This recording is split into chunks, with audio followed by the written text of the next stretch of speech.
the night, knowing the price. Pay it off with my life, till it's out with your lights. Do it all for the Christ, and he ain't playing nice.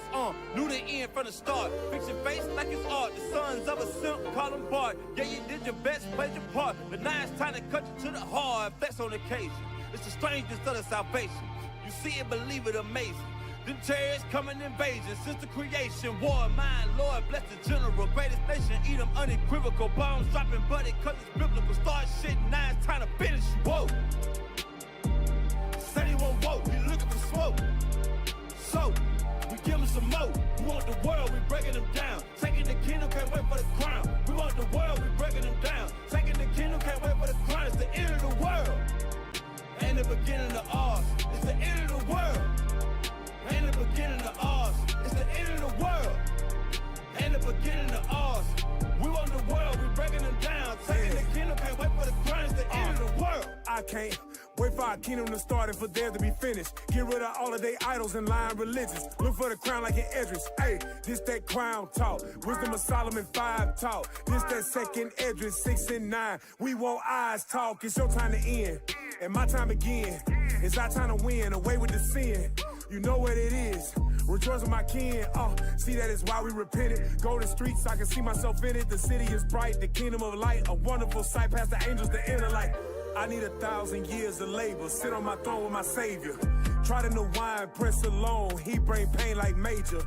You think the nations is equal to us? TK Kirkland, who raised you? Flex on occasion, my God a racist. That's why we moving with patience. It's been a long time coming. I spent my whole life running. Now that I'm 10 toes down and established my faith on 100. Woe to the nations, my king will race them. You know they gotta be punished. Jeremiah 25. Yeah, you know they gon' fry. Whoa. Said he won't vote, he looking for smoke. So, we give him some more. We want the world, we breaking them down. Taking the kingdom, can't wait for the crown. We want the world, we breaking them down. Taking the kingdom, can't wait for the crown. It's the end of the world. Ain't the beginning of ours. It's the end of the world. Ain't the beginning of ours. It's the end of the world. Ain't the beginning of ours. We want the world, we breaking them down. Taking the kingdom, can't wait for the crown. It's the end of the world. Ooh, ooh, ooh. Yeah, baby. Yes, sir. Yes, sir. Yes, sir. All praises. Most High Christ bless y'all. Shalom, shalom, shalom. We are back. It's the Nehemiah squad. Hey, how y'all been? How y'all been? Lord's will, y'all had a great Sabbath and an excellent weekend. All right, we're going to reintroduce ourselves. I am Captain Zakat. Yes, sir. I'm Officer Judah. All right, we ain't got Officer Shem with us today right now. Maybe he might come in here. Maybe he's doing it like Officer Jadiel. He's just showing up whenever the hell he wants. Maybe he's doing that. All right, so Lord's will, he may come in a little later, but he's missing in action right now. All right, so today's show, all right, hey, post that up real quick, y'all. Post that up. All right, today's show is called The Iran War, America and Israel's Treacherous Plans. All right, and y'all can see in the thumbnail, you got Trump. He got a knife behind his back dealing with who? Khomeini, who he just killed, right? You got the them people on the side over there, those mothers that they hit that the all girls school and all that. And guess who in the bottom left over there? Your boy Epstein. You know why Epstein in the corner? Because we starting off with him, man. He's involved even in death, bro. You can't make it up. All right, y'all. So yeah, tonight we doing this war show. Okay, we don't have no guests tonight. We got some fire guests coming up in the next few weeks. Yeah, y'all stay tuned. All right, but this is gonna be a crazy show tonight. Some stuff we going into the war, and we've been in as a body, we've been talking about the war for the last few days, since like Friday, you know, and all week. You know what I'm saying? Obviously, this has been going on for a couple weeks already, but some interesting stuff we about to bring out tonight, right? So we about to get right into it. Bring up video number 1. All right. Bring up video number 1. We starting off with Epstein. He gonna be talking about your man Donald Trump. Go ahead. So, according to Power to the People, Proud Socialist, he says the most brutal takedown of the U.S. government ever broadcast on TV happened from this guy. And I'll tell you who this guy is. His name is Fouad Izzadi. He's an associate professor at the University of Tehran. He teaches American Studies and International Relations. He's a prominent commentator specializing in U.S.-Iran relations, American foreign policy, and public diplomacy. He holds a Ph.D. in American Studies from Louisiana State University and degrees in economics and mass communications from the University of Houston. So listen to what he had. This is pretty awesome. Let's listen. Where do you see this going? Is there an off-ramp for Iran? I think what will happen is that even if the United States is able to kill illegally Iranian leaders, the next generation of Iranians, the Iranians that did not see American atrocities in Iran before 1979, some Iranians that did not understand why their parents and grandparents were anti-American. Those Iranians. Pause for a second, right? So he's saying that the next generation coming up, or this generation coming up, and the one to come is going to realize that America was killing the leaders of Iran illegally, right? That's important, right? Illegal kills. They were just doing stuff because they wanted to, right? Had nothing to do with before in the 1970s, America was attacking Iran as well. And that was another time when you had a lot of Iranians or Persians leaving Iran and going into America, right? Those are the ones who felt like they was on the side of the Shah and America, right? So this is what he's going into, y'all. I just want to make sure y'all understood that part. Go ahead. Will take over. Now they understand why American government is an imperialist, vicious government, and a government that attacks other countries and kills little children. They understand they're fighting the Epstein class. Whoa. This man said that Iran is fighting the Epstein class, officer. What we got going on here? Here we are. Epstein been supposedly dead since when? 20, whatever, 17, 18, 19, whenever he got so-called murdered or killed himself or ran off. And now this man who's speaking on Al Jazeera is saying we're fighting the Epstein class. Why? Because he knew Epstein was the leader, man. He was above the Trilateral Commission, who runs the whole world, actually, right? So he understands that, bro. That's not lost on him. All right, go ahead, hit play. Rape little girls or bomb little girls. This is the government that we are witnessing. We are going to fight back against that government, and they're going to ensure that the Islamic Republic of Iran will live many years after America destroys itself. Oh, hold on. He said after America destroys itself, man. Yeah, that's the scriptures, man. Hey, give me that thing in 2nd Esdras 11, right? Hey, listen, y'all. He said it best. He said when America destroys itself. Did not the Lord say that?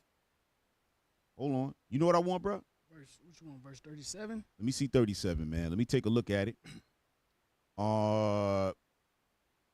Yes. Read from 37 through 39. Come on. Yes, sir. 2nd Esdras, chapter 11 and verse 37. Hold on. Make sure y'all got them scriptures on the bottom of the screen, man. I want our people to be reading, man. Go ahead. And I beheld, and lo, as it was a roaring lion chased out of the wood.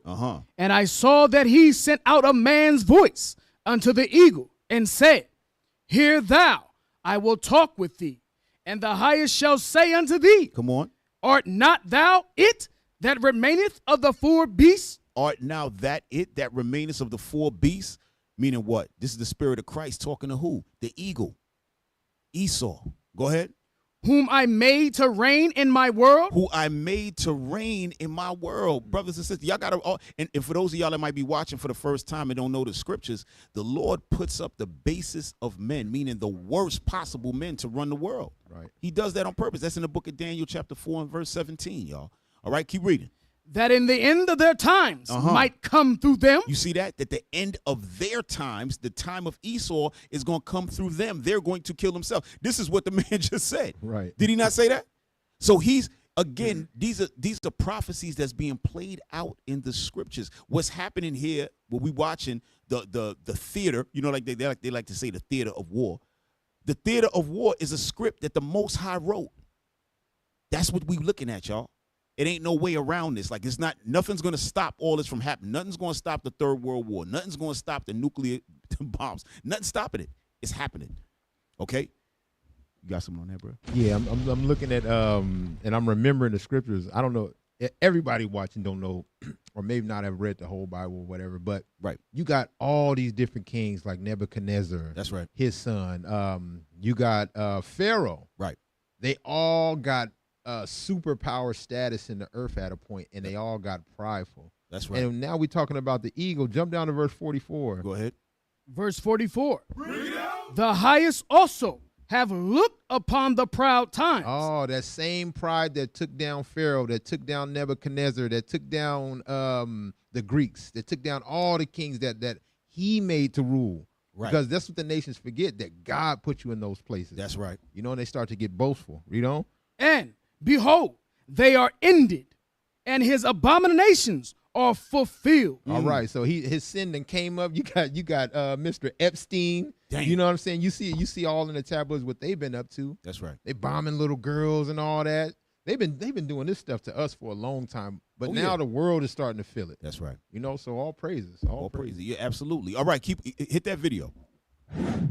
I like how he referred to it as the Epstein class. This is Right. the United States Epstein class doing a war on Iran. That's pretty accurate. Pretty accurate, pretty devastating, pretty fantastic. By the way, in 2013, Jeffrey Epstein was emailing former Israeli Prime Minister Ehud Barak, hoping for a U.S. strike on Iran. Pause. Did you know this? Pause. Do y'all see that? How are you a finance guy, and now you emailing the Israeli Prime Minister at that time, saying that you're hoping that the U.S. puts a strike on Iran? Why? Because they the devil, and they know that what? That Iran is going to be the one to take them out. The scriptures talk about, we're going to get, this scripture been read 1,000 times. Bishop brought it out Bishop bring it out like every other Sabbath. There's so much going on in the earth that scripture comes out, at least from all the teachers in IUIC, that scripture probably come out 100 times a week. I don't know. Everybody should know that scripture by now. But the point is that here it is, a guy who's supposed to be a finance guy, but secretly he's running the whole world down with all the spy agencies, and now he's talking to the president of that's what the prime minister is, of Israel, and hoping for a U.S. strike on Iran. Go ahead, hit play. I'll show it to you. He says Jeffrey Epstein to the former prime minister of Israel. He says, hopefully someone suggests getting authorization now for Iran. The Congress would do it. So that's, boy, I never saw a guy speak more sixth grade level on his. If you look at his emails, it's all that kind of choppy. There's no complete sentences. There's no big thought. There's no good writing. It's always just garbage like that. It's always just garbage. Smartest guy in the room. Smartest guy in the room. He can't. I mean, drunk and half asleep, I would put something together more eloquent than he. He goes, hopefully someone suggests getting authorization now for Iran. The Congress would do it. That's a period. I mean, it's anyway. But actually, Epstein actually speculated that Trump, if cornered like a rat, could trigger a larger conflict, including bombing Iran, like a crisis, and the rally public support. Hit pause. So now he's saying, now this is back in Trump's first, what do they call it? His first term, right? And Epstein is saying that if Trump is cornered like a rat, he might trigger a larger conflict, meaning he's going to bomb Iran and create a crisis and rally the public behind him, right? And say, okay, cool, hey, and have all the United States, American constituency say, oh, that's good, yeah, we need to bomb Iran, and so on and so forth. This is what he's so-called speculating. But in reality, he knows that that's exactly what they're going to do. He understands that because he's at the top. He knows what kind of strings is being manipulated. You understand what I'm saying? You can't make it up. But hit play, y'all. Watch this. Hit play. Hit play. Oh, my God. All right. What's up? Oh, no worries. Right. Give me Matthew 24. And, oh, no, we got it. Got it? All right, go ahead. So Trump seems to be cornered like a rat because his popularity is tanked. It's done. He's already screwed over his MAGA base. They're completely decimated. You got people like Tucker Carlson and Candace Owens, who are way more popular than Trump, say they have left MAGA. Candace Owens said he ended MAGA when he said everybody was an idiot if they wanted to see what was inside the Epstein files. She said that was when it ended. I think it ended when he bombed Iran, and now he's bombing it again. It's super over. But here, watch this. Watch somebody put together this video showing you Jeffrey Epstein saying if Trump is cornered like a rat, he'll start a larger conflict like bombing Iran. Let's watch. So here.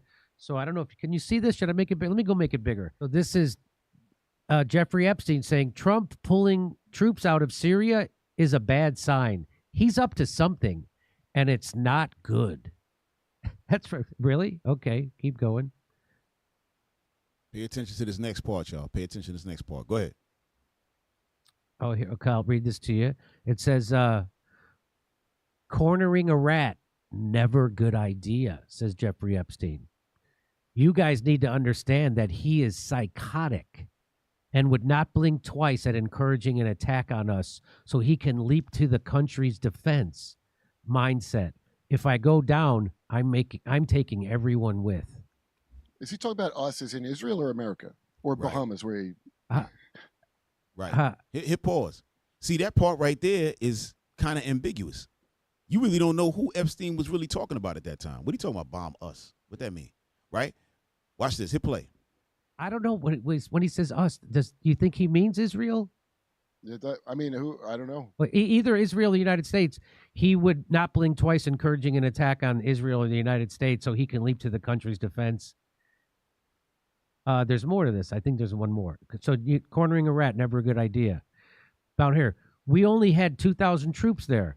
If he were to bomb Iran, they would be slaughtered. Stop. That's what now check that out. Now back then, right? Because remember, we got United States has bases in every country, right? Especially in the Middle East. So he said they got 2,000 troops in Iran. They would be slaughtered. But what's happening now? He attacked Iran, and many of the troops are dying. They're not talking about it. But a lot of the troops is getting put to death. But this is being brought up at that time, right? But go ahead. Could be he doesn't want them there if a much bigger operation might put them in jeopardy. Reminder, he will take everyone down with him if he feels the end is near. I always urge people not to corner a rat. They become extremely dangerous and unpredictable. Right. All right, So where is we he- at on that? What minute mark we at on that? We at 5? All right, cool. We can drop that. All right, but y'all see what's going on. Epstein involved Right. in his death, still talking about what would have been happening back then, but it's happening right now. Right? You got something, bro? You want to It's say? like they just carrying it out what he done already sat down and pondered upon his bed. Yeah, You know? right. The evil, like the scripture saying, Micah 2, right? Yeah. They wake up and get that real quick. Micah 2:1. Just read that because that's kind of funny you said that. Micah chapter 2 and verse 1. Yes, sir.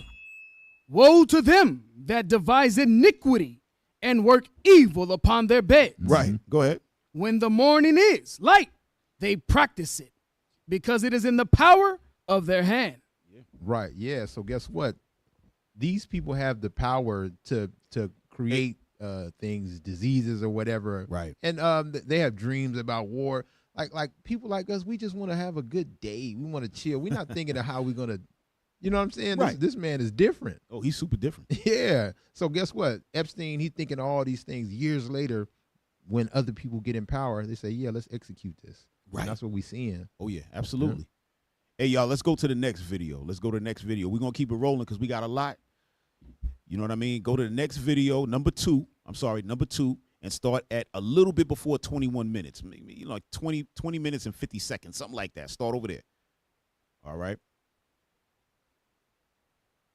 We're gonna play this one first before we play the next. Y'all not gonna believe this, but something he said here is going to directly link to the next thing that we show you, right? About the United States. You can't make this stuff up. Go ahead, hit play. It was always bad guys and good guys, and they are the good guys. And of course, if you don't play ball, then you are the bad guys. Hit pause. So what he was saying is, when the United States in their media, right, CNN and all of that, in the Western media, I should say, they always having a good and a bad guy, and that the West is always the good guy, And if you're not playing ball with, say, United States, UK, so on and so forth, and all the Edomite countries, then you're the bad guy and you're going to be dealt with. That's what he's saying. Now listen to this, y'all. Go ahead. Israel, on the other hand, must be seen in the context of the Balfour Agreement. Stop. Hit pause. Hit pause. He said Israel, on the other hand, must be seen in context to the Balfour Agreement, right? So the Balfour Agreement is what got Esau into Israel in the first place, all right? Listen very closely. Go ahead. In 1900s. And you remember, somebody once said that all the problems of the world are actually traceable to the British. When in 1948, the Israeli state as we know it was created, it would have been easier at that time to actually create two states, a Jewish state and a Palestinian state. But the decision was made that they were to create this Jewish state, and we know what happened with the Nakba. And after that, we know the activities that took place leading up to the Oslo Accords, where it was agreed that there would be a two-state solution. The two-state solution is no longer on the table. And Israel has been marketed and depicted as the bastion of democracy in what is otherwise an ocean of feudal monarchies and dictatorships. Hit pause, hit pause, hit pause.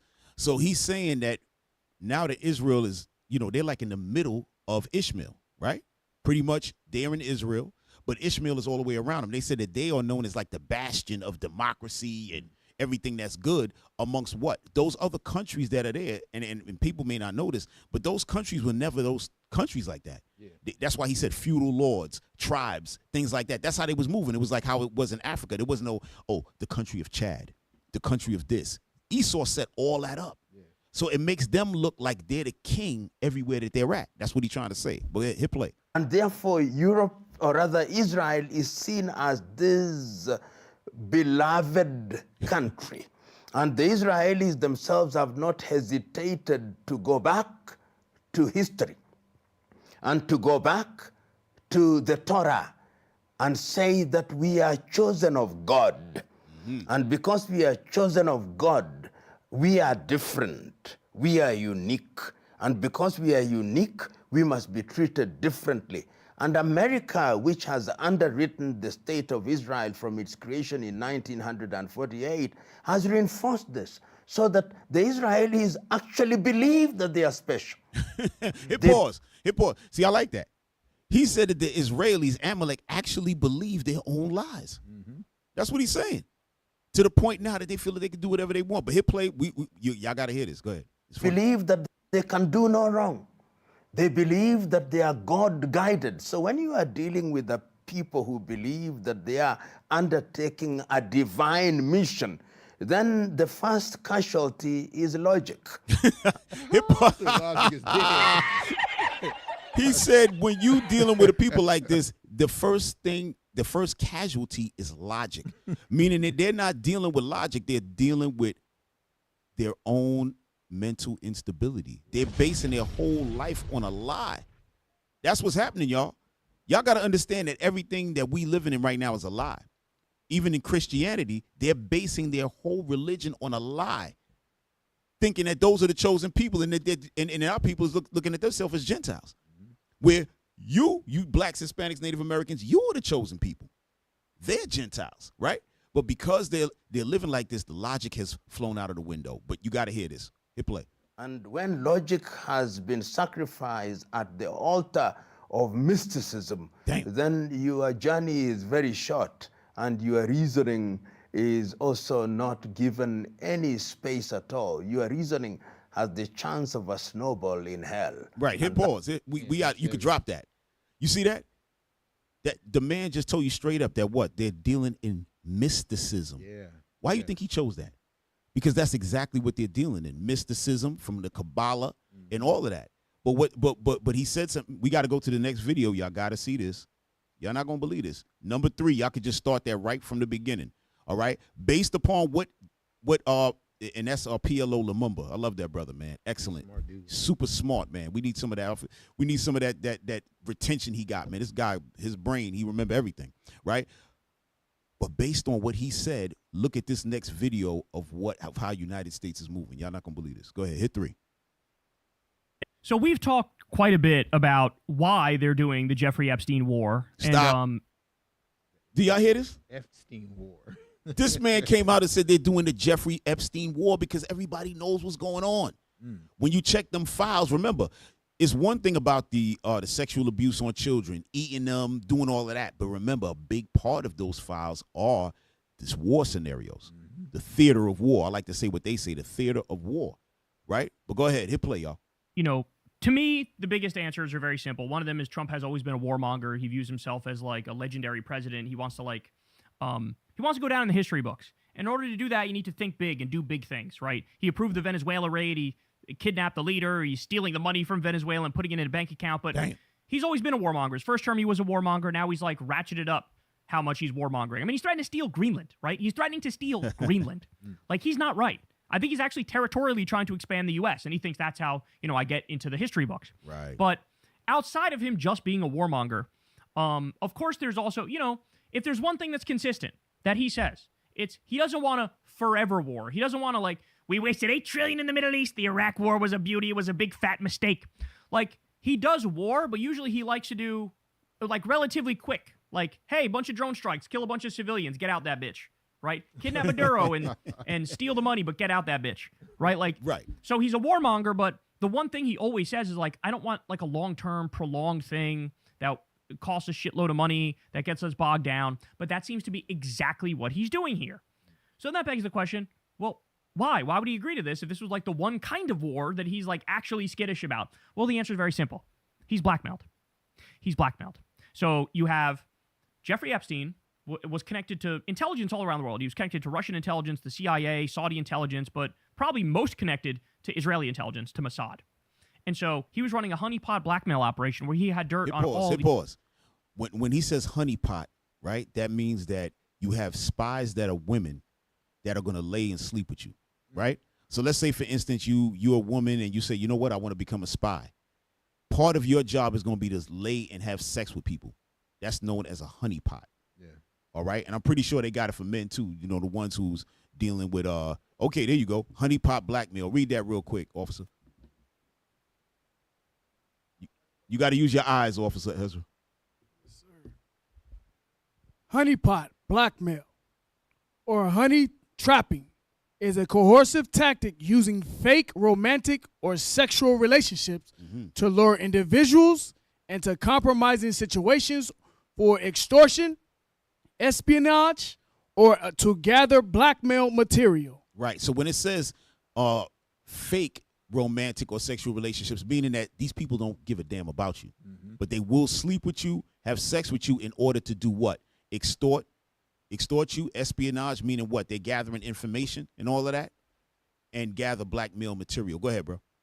Perpetrators, including spies or criminals, use these stage situations to manipulate victims into providing money, sensitive information, or compliance. So that's what this guy is saying, that Donald Trump got caught up in a honeypot situation and he's now being compliant. You know what I mean? But go back to the video, y'all. These rich, famous, powerful people and politicians all around the world, right? And so we know, as a matter of fact, Epstein has pictures and videos of Trump doing horrific things with underage girls, and that means that stuff is in a vault in Tel Aviv. So Netanyahu is almost certainly holding this over Trump's head and saying, if you don't do the regime change, this gets released. I have no doubt about it. Dropsite News has reported they already know that Netanyahu did the exact same thing trying to blackmail Bill Clinton over Monica Lewinsky. Okay? Damn. So they have a track record of this. So that's one of the things that is leading to this war. I also think Israel is doing this to try to make Iran a failed state, create a greater Israel. Stop. Right? Hit pause. He's saying Israel is doing that to Iran to create a greater Israel. We're going to get into that in a little while, right? What he means by greater Israel, meaning that they want to destroy Iran in order to take the land and then make that a part of Israel. Like how they doing in Palestine, how they want to take the Gaza Strip, and they're trying to expand their territory. Yeah. That was the whole point. There you go. Thank you. Right? That was the whole point in sitting Esau in the middle of Ishmael, is to take over the land. Yeah. Right? We're going to show you something a little bit later on. Y'all going to see how this whole thing is playing out. Because with Israel, they got Lebanon in pocket. They got Syria in pocket. Pretty much got Iraq in the pocket. Right? Because they already knocked out Saddam Hussein from way back. Jordan is in the pocket. Saudi Arabia is in the pocket. Kuwait is in the pocket. But guess who's not in the pocket? Iran. They're not in the pocket. They want to put them in the pocket. Right? Guess who they flipping on? Guess who they getting ready to flip on next? Turkey. You see where Turkey's at? Yep. They already said that Turkey is the next Iran. So you see what's happening here. Esau wants to take the world as usual. But hey, this is part of the prophecy, right? They're running themselves into a buzzsaw. But wait till you hear this next part in this video. This is really what I'm trying to get out of this video. This is great information. We're going to get into it a little later, but watch this next part. Go ahead. Trump here, like we just described, is trying to expand the U.S., create the tech native America on behalf of like the AI tech billionaires and to get his name in the history books, right? This is all for the Epstein class. This is all for the billionaires, okay? And but there's one other thing that is selling this war, right? There's one other angle to it, which I don't think Trump directly believes in, but there's a lot of people around him who believe in it. Like, for example, Mike Huckabee. Like, for example, Pete Kegsbreth, the Secretary of War Crimes. Like, for example, some of the psychotic, illegal, ultra-Orthodox Israeli settlers, right? There's a religious angle to this as well, but I did not realize until today, after seeing this article, just how bad this is, okay? Clash Report says, U.S. commanders across more than 30 military bases told troops the Iran war is part of God's plan and linked to Armageddon. Hit pause. A commander said Trump was, quote... Guess what? They're absolutely correct. They are absolutely correct on that. They got, remember, they're building this on a lie and mysticism. Remember what the brother said, P.L.O. Lumumba, right? We're going to read the rest of it, but we're going to get back into that. Go ahead, hit play. Anointed by Jesus to light the signal fire in Iran to cause Armageddon. The Military Religious Freedom Foundation, the MRFF, says it has received over 110 similar complaints, describe the war as biblically sanctioned and a sign of the Christian end times. Yo, hit pause. But they're correct. Yeah. They're absolutely correct. This is a biblically sanctioned war. It has been. Yeah, they said Trump was anointed by Jesus to light the signal fire to cause Armageddon. Guess that's what we're trying to tell you. That the Lord has what? He's setting up these leaders to do exactly what he needs to get done to do what? Cause Armageddon. You got something, bro? No, that's right on point, man. Like I said, the king's heart is in the hand of the Lord. Right. So whether Trump want to do it or not, or Epstein knew he was doing it or not, right, the Lord got him doing it. Yeah. No, but hold on. Stay right there. Let's get Joel 3, though. Let's get Joel 3. Because they said something that what? To signal Armageddon. Bring it out. Yeah, that's what's happening. Go ahead. The book of Joel, chapter 3 and verse 1. For behold, in those days and in that time, when I shall bring again the captivity of Judah and Jerusalem. Come on. I will also gather all nations and will bring them down into the valley of Jehoshaphat. That's it right there. The valley of decision, Jehoshaphat, Armageddon. That's what it is. The Lord has already written this. This is what? This is going to be what? When the scriptures talk about the strangeness of our salvation, this is the time right here.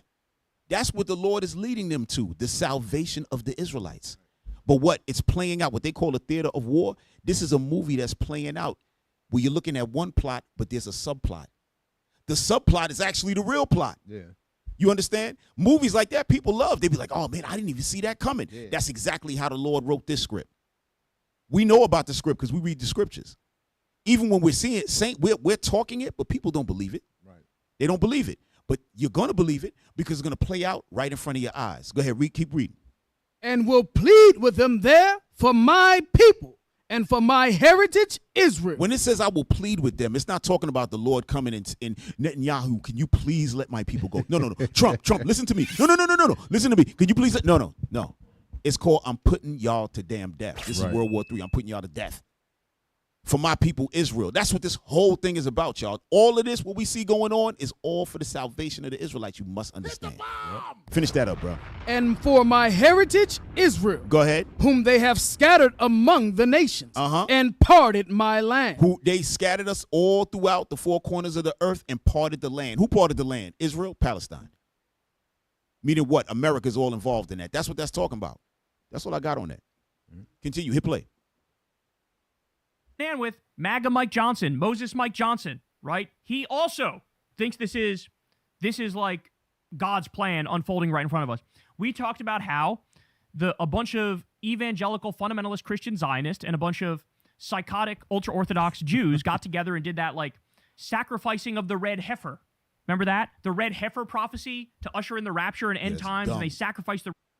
Yeah, that's dumb. More dumb stuff. That's why the Lord said, who are you to take my precepts in your mouth, man? This Bible don't have nothing to do with nobody except the Israelites. Nobody should be touching it.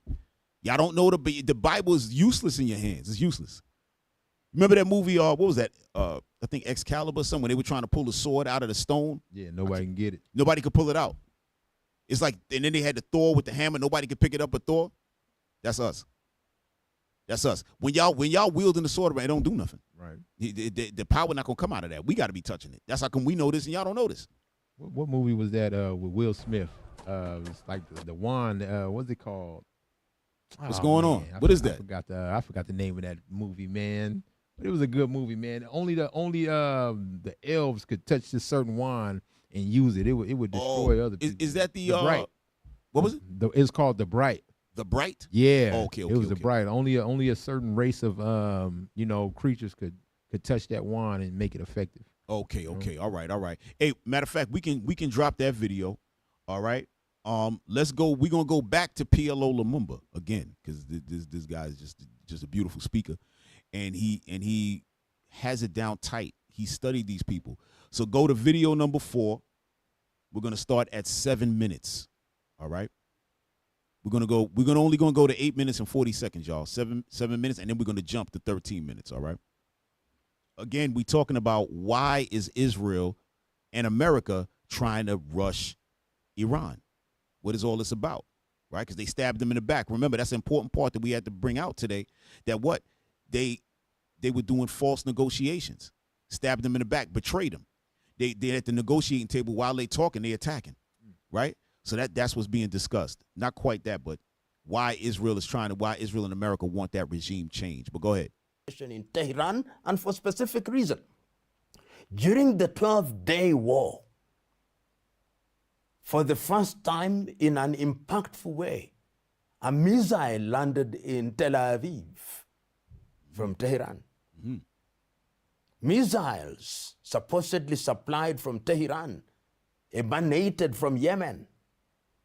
So in the context of geopolitics, Israel sees Iran as the only viable threat, which is so close to nuclear capability. Okay. And that if you neutralize this regime, then you kill that possibility. And remember that the Americans also bombed some of the facilities, and they think that this is an unfinished business. So when they talk about regime change, they also want to finish the unfinished business. And from where I sit, that unfinished business started in 1979 with the humiliation of the United States of America, and it must be concluded. Iran, the Ayatollahs must be humiliated.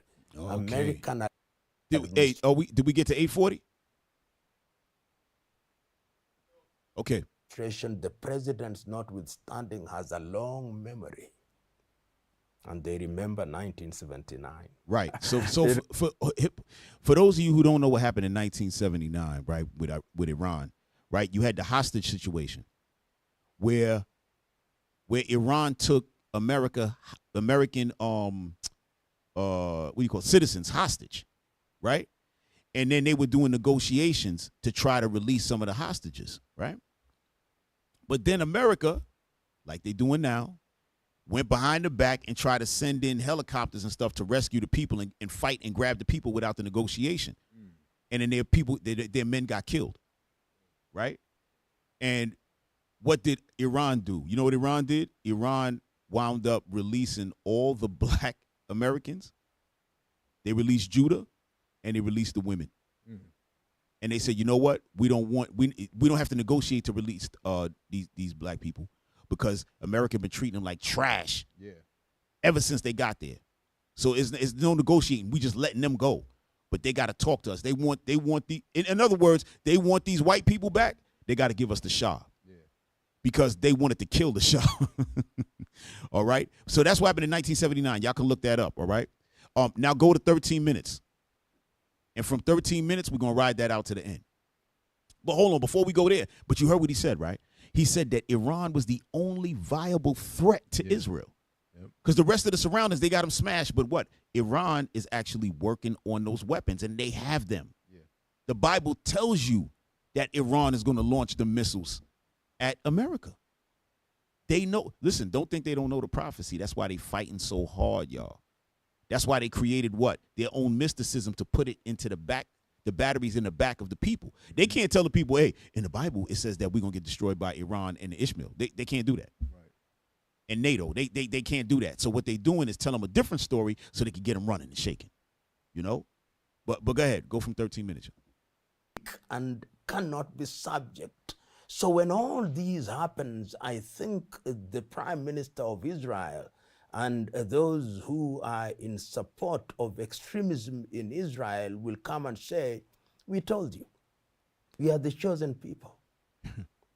Whatever we do is what the law is. If indeed it happens, and it can, that the United States of America and Iran enter into an arrangement that then stabilizes their relationship, the Middle East will change. Because if you look at the Middle East now, nobody simply wants to speak against Israel. Look at all of them, the Saudis, the Egyptians, the Lebanese, the Jordanians. Nobody wants to speak against Israel. The only country that really raised its head and said, we cannot allow this to happen and we are going to do something about it, is Iran. So you take Iran out of the equation, then Israel rules the roost and does so in the manner that it prescribes and implements, and nobody can do anything about it. Look at Syria now. The leader is now doing what America wants him to do.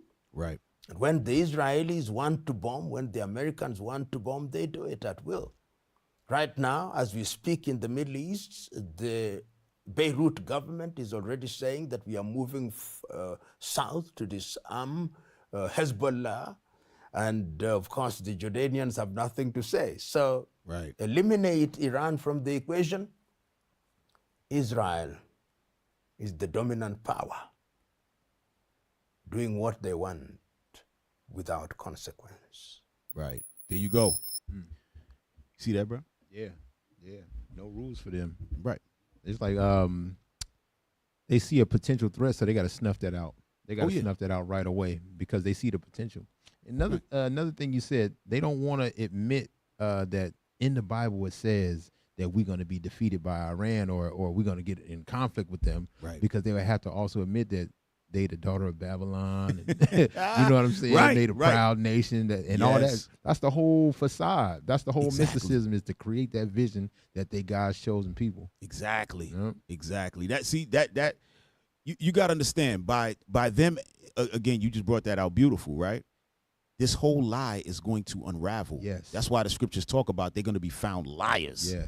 You know what I mean? Because it's going to come out. They can't hold it forever. They're going down. Iran, everybody, they watching this. Remember, they said the Saudis nobody's speaking against them except for Iran, because they got everybody locked in. But you're going to see something. As we keep going, y'all going to see what's happening. Remember, the Lord said in 2nd Ezra 15 that the dragons of Arabia and the Carmanians is going to get together.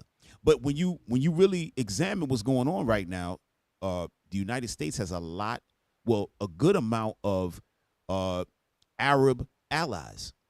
So you might be thinking, what is going to make them change? Right. What's going to make them flip? Listen, y'all about to see some things, right? But what we want to get into, look how deep America and Israel are going. Not only are they hitting Iran, but they're hitting their leaders, right? Killing the leaders. They're even killing a past president who's not even around no more. Because why? He had the ideas still. He's still influential behind closed doors. So they needed to knock him off. Right? So this is the Ayatollah, right? Khomeini. Now, all of the Ayatollahs have that name, Khomeini, right? It runs down from back in the 70s. That Ayatollah, he was Khomeini as well. They might be related. I can't remember how they do it. It might come down to a bloodline or it's a. I don't know if it's a blood. I might be wrong with that. Y'all might want to look that up. But I believe it's more of a religious thing with them. The Khomeini is the top leader spiritually and all of that, right? But what we're going to show you now is the past prime minister of Iran, or the president of Iran, Ahmadinejad. Now, he was against America and Israel for a long time. He spoke out against them for a long time. And he was in the background. But they went and killed him, right? Why? Yo, play video number 5. Play video number 5. States and Israel have a big story coming in. The Turn that up. Make sure it's States up. and Israel have intensified their airstrikes and missile strikes deep inside Iran. Latest coming in, former Iranian President Ahmadinejad has been killed in a US-Israel strike. Mahmoud Ahmadinejad served as the 6th president of Iran. He was the president of Iran between 2005 and 2013, and this was the time that Mahmoud Ahmadinejad became the very public face of Iran's nuclear program and Tehran's defiance of the West. He was seen as a very strong confrontational leader who took on not just Israel but also the United States of America. He spoke of a world without Zionist forces. He spoke of a world where Iran would ensure that Jerusalem was no longer occupied, and that was seen as a very, very controversial. Hit pause. You heard that? He openly spoke of no more Zionism. He openly spoke of no more Jerusalem being inhabited by them, right? So what is that? That's a threat. He openly supported Iran's nuclear program, right? Listen, even though he wasn't the president, they said, wait a minute, this guy still got power behind the scenes. Yeah. Just like today, Obama still talks to people, right? Bush and them still talk. Clinton, they still talk. That's what they talking about. But hit play, y'all. Statement made by Mahmoud Ahmadinejad, but word just coming in. Mahmoud Ahmadinejad, who incidentally was apparently under some kind of a house arrest. He wasn't out in the public. He and a large number of his advisors and security personnel were killed in a precision strike at the place where he had been kept. So it isn't just the supreme leader, Ayatollah. Hit pause. Now, y'all see that? At the time of his murder, assassination, he was on house arrest for something. I didn't get into that part. I didn't get a chance to look into that. If somebody finds it, y'all can bring it up. But he was under house arrest. Him and his advisors, they were all in one place. You think the United States ain't know about that? Yeah. You think they wasn't pulling strings or something to make that even happen? Right. So while he was in this place, they did a precision strike on that particular spot and killed him. Okay? That was their plan. They had it planned out. They said, yo, we got to get this guy. He got to go. How are we going to take over Iran with this guy still running around? Right. You see what I'm saying? Go ahead, hit play. Ali Khamenei, who was killed, the defense minister, Nazir Zadeh, he was killed. The head of IRGC, Mahmoud Pakpur, he was killed. The head of the army, Joel Musavi, he was killed. The head of intelligence agencies, he was killed, and several others. So 40 top leaders were killed. Whoa, 40 top leaders? You think the United States is playing around with people, man? Listen, this is a real wicked people, man. That's why in that same scripture we read, it says your unjust dealings have made it up to the highest, man. That's why I say that in 2 Ezra chapter 11. It goes into that. These people is demonic on another level. I'm telling you. All of this smiling in the American way and all that is foolishness. These people all over the world killing everybody, bro. Taking over, stealing. Like the other guy said in the video, robbing the oil and taking the money and putting it in an account. Right? Y'all see all of the places that they hit and everybody got oil, but for some reason the gas price is going up in America. Right. Then they talking about, oh no, because the barrels, the barrel of oil goes up, so we got to pay just like everybody else. Come stop it. Hit play. All right, there you go. Go ahead, read that, bro. Based on reports from January 2018, former Iranian President Mahmoud Ahmadinejad was allegedly placed under house arrest due to his comments, which authorities deemed to be inciting unrest against the government. Right. So I'm not sure how from that he winds up. That seems kind of strange. Reports from January 2018. It can't be. Go ahead, scroll down. That might be from before. I don't know. That seems weird. Because why would he be under? You know what I mean? This is. Hey, make sure y'all put in 2026. All right. Go ahead, play. As was Mahmoud Ahmadinejad. That's the word that is just coming in from. That's the word that's coming in from Iran. Just now, Mahmoud Ahmadinejad, who served as the 6th president of Iran. All right, y'all can drop that. I just wanted y'all to see how many people was killed with him, that he was in a particular area or a particular, what they call it, so-called house arrest and whatever he was, and his whole team was there. 40 members all killed at the same time. You can't make it up, bro. You got something, bro? Yeah, I got Matthew 21 and 45, just to show a point. And we read this all throughout the history, the way the powers that be at the time, how they move when people are influential like that. This man is not influential like Christ, but I'll show you an example. Watch this. Matthew chapter 21 and verse 45. And when the chief priests and Pharisees had heard his parables, they heard Christ speaking. They heard how he talked, so on and so forth. Read. They perceived that he spake of them. And he was showing them out. He was exposing them. Read. But when they sought to lay hands on him, they feared the multitude. They feared the people. So this brother had influence over the people. Even though he wasn't a president anymore, he still had influence over the people. Read. Because they took him for a prophet. Because of the respect that they had. You know what I'm saying? So if the people still respect this guy and he's speaking against Israel, so on and so forth, he must be snuffed out. Right. He what they call popular persuasion. That's right. Has to happen. Slander has to happen. Then we can take him out. That's right. No, absolutely. That's perfect. You know what I mean? So they took out Ahmadinejad, and they also, like we said, we took out Khomeini, right? So look at this. Watch this, y'all. And you're going to see what the Ayatollah actually means to the people of Iran. Now, of course, in every country, you're going to have differing of opinions, right? So you do have some people in Iran that don't back Ahmadinejad, don't back Ayatollah, right? They more Americanized. They more want to be with the West and just have a good time, just do their whole lifestyle, right? So you're going to have a little bit of that, right? But America was behind all those protests. They were the ones forcing that issue, sending people in to stir that up.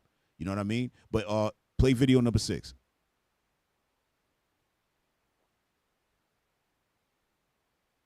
The anchor weeps. The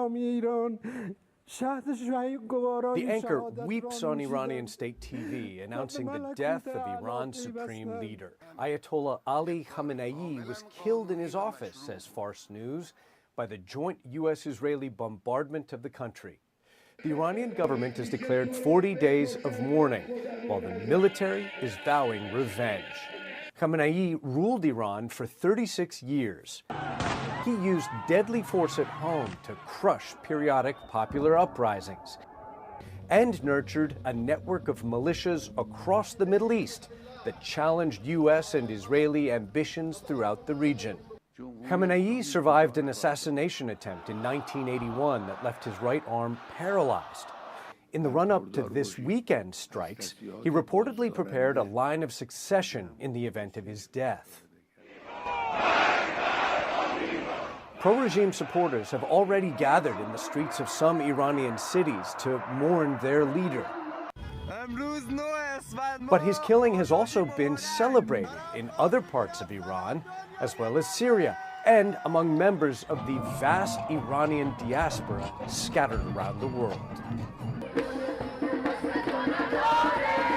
Yeah, you could drop that, right? So you're going to have that, right? But the point is, that's what they're doing. We're getting to the point. Remember, in another video, it talked about Israel wanting to create a greater Israel. We're getting to that, right? But what are we showing you? That in order to get to that greater Israel and take over Iran, right, they have to knock out the leaders. You have to knock off their heroes. The actual thought and idea about us being a people, I'm saying us, meaning the Iranians, the Persians, of them being a people and what? Defending their land. If they could get them away from that thought, then what? The Iranians will let them in the front door, right? Instead of having a war, they'll let you in, like, please come in and so forth, and right? That's what it's going to be. Now I just want to go back to Ahmadinejad for a second, just to show y'all how he was talking, why the people, why they were against him, right? Play number 7.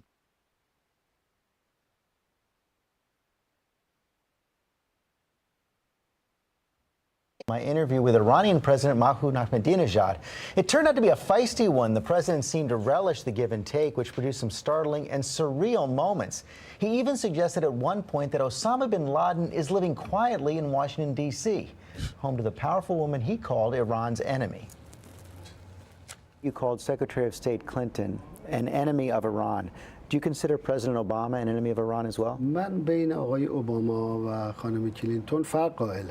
I consider that there is a difference between Mr. Obama and Mrs. Clinton, but I'd like to ask, is Mrs. Clinton a friend of Iran in your opinion, as an American? In your mind, do you think she's a friend of ours? I believe that Secretary of State Clinton is a friend of the Iranian people. I believe she is opposed to some actions of the Iranian government, specifically the development of nuclear enrichment, which could lead to a weapons program in the future. Very well. We are friends of the American people. But if the United States stores several thousand nuclear bombs, threatens others, interferes in other countries' affairs, I would say these are actions that we're opposed to. Does that turn us into an enemy of the American people, or the enemy of the wrong policies adopted by some authorities? Is Mrs. Clinton a friend of the Iranian people? I represent. Hit pause. So that's what he's saying. He's saying that what? Y'all want us to stop our nuclear enrichment program, but you have the weapons and you threatening us all the time. You threatening the whole world, and now we can't get a weapon? That's what he's saying. How is Hillary Clinton a friend of ours? Like, how is that possible? So I'm not a friend of the American people, but she's a friend of my people? How's that possible? Hit play. The Iranian people. How are President Obama and Secretary of State Clinton different? Mrs. Clinton is interested in speedily moving relations with Iran to the point of a clash. Based on the information we possess, Mr. Obama does not have such an opinion. But there's a lot of pressure going around. Well, he said Mr. Obama doesn't have such an opinion, but it ain't about no opinion. It's about what's going to happen, right? So Obama was involved with that as well. You know what I mean? It didn't happen at that point yet. But then again, when you check Obama's track record, he hit up Iran the same way as everybody else. All right. And so y'all got to understand with the presidency and all that, they all have to be involved. All right. It's like if you in a gang and we all here punching this guy, you got to punch the guy too. Or else we going to look at you like, why you ain't punch him? So Obama, he had to put his skin in the game to show that he was down with the family. Right. Hit play. Round. I spoke with President Obama in Prague 3 weeks ago now. He said he would push very hard for another round of UN sanctions unless and until Iran comes into compliance with the International Atomic Energy Agency. No problem. Any measure he takes will be confronted by a position that we will announce. How so? We don't have a special friendship with Mr. Obama. We will act the same way as we have been doing so far against hostilities. Yo, hit pause. I like what he said. He said we're going to continue to move the way we're moving against hostilities. Right. Because although they talking family, right, it's all hostility. They're talking to get to the violence. That's what he said about Clinton, Hillary Clinton. He said she's trying to move this relationship to get to a conflict. That's why she's talking the way she talked. Obama wasn't quite speaking like that, but he still was going to go that direction, right? So no matter what American president or whomever was speaking, the point is, hey, we're gonna face that with the same type of rhetoric we did before. We're not playing with nobody when it comes to that hostility talking and threats. Go ahead, play. About us. We know how to defend ourselves. You're not concerned about sanctions, even though it's not just the United States, it's France, it's Great Britain. I spoke with President Medvedev in St. Petersburg. He said now it's time for sanctions against the Iranians as well. Iran is becoming increasingly isolated. We will not accept something that's being forced upon us. The issue that 3 or 4 countries possess a nuclear bomb and want to prevent the others from its peaceful nuclear energy goals, it is in violation of laws and against justice, and we will not accept it. Therefore, let's put it aside. This is not something that by threatening Iran or putting pressure on Iran will force Iran to change its positions. See that? Hit pause. You heard what he said? He said, listen, let's not even discuss this no more because there's nothing that they're going to do to stop us from doing what we're doing. Right. Why is he talking like that? Because the Lord put that spirit on him. Again, in the scriptures, it tell you that Iran is going to get that bomb. They have it already. They have it already. That's why he's saying there's no sense in us even having this discussion. There's no threat. There's no, what they said, sanction. There's no kind of conversation that's going to stop us. Because guess what? When you're talking about a nuclear enrichment program, right? In reality, the nuclear energy was supposed to be able to energize the country with what? In light, electricity, all that kind of stuff. You could literally run the whole world on nuclear energy. Nobody would have to pay anything like you got to pay the light bill and all. This is nonsense. If you had that, the nuclear energy in reality can run everything on the planet. So if you're telling people not to do nuclear energy, then he's saying that's against law because we can use it for what we need to use it for. Now, the United States and the other Edomites have come up with a bomb like they do everything else. Yeah. Why? Because they have the gift of war that the Lord gave to them. In the book, gave them back in the book of Genesis, actually, with Cain, right? In the spirit of Cain came back as Esau. Those of y'all don't know what we're talking about. Don't worry about it. You'll learn it at some time. We're not going to go too much into that tonight. But the point is, back in Genesis 27, it tells you that Esau is going to rule with the sword. Mm-hmm. And so what? Every time they get their hand on something, they turn it into a weapon. Revelation 6, right? Hell followeth after them and all that. Death. Hit play. This is not something that will work. Its time has passed. For them, it is better to cooperate with Iran according to the laws. But Mr. President, do you understand? According to justice and on the basis of friendship. You talk about international law, you talk about principles of justice and friendship. Do you understand how so many in the world community cannot take your statements at face value about nuclear weapons? You say you don't want nuclear weapons when you refuse to comply with the guidelines set out by the International Atomic... I'm sorry, y'all. Hit pause. I'm sorry. But look at how Esau is talking to a president of another country. Yeah. You see the pride on those people, man? This is the president of a country. He's talking to him like he's above him. Yeah. You can't make this up. I'm telling you, that's why the Lord said, I'm going to kill every last one of y'all. Look at his face. He's like, I cannot believe he is talking to me like this. I'm telling you. He's like, yo, if me and you was in a room alone, I would beat you with my bare hands, bro. Off with his head. He's like, you not no type of warrior at all. Guys like him, they done had all kind of war. Yeah. Physical, hand-to-hand combat, shooting, killing, doing all type of stuff. And that's how you rise to become them leaders in them other countries. It ain't where you go, popularity contest like you have in the United States. No. They kill to the top, bro. You got to be one of them guys. Yeah. Yeah. Yeah, they kill to the top. I'm not saying that's right. I'm not talking about that. I'm saying that's how they get down. So that man sitting there is a real soldier, a real warrior, talking to a punk. You know what I'm saying? And just talking crazy to him. Like I couldn't help it, bro. I was just looking at that. The dynamic was ridiculous. Hit play. Energy Agency 118 member states of the non-aligned movement have declared their support for Iran's position. Don't they count? 57 Islamic countries have supported the Iranian position. Look, Mr. Stephanopoulos, this outlook is wrong. This opinion that some American authorities have are the root cause of the world's problems. That someone who possesses nuclear bombs tells others not to use it for peaceful means. It's clear from listening to you that you're not concerned about another round. Hit pause, y'all.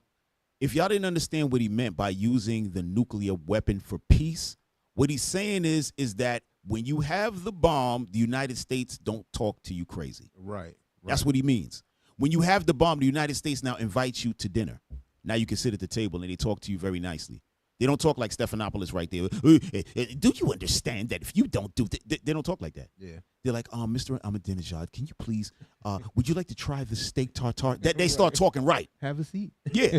They start pulling a chair out and all that because now they got fear. They know that this guy's serious.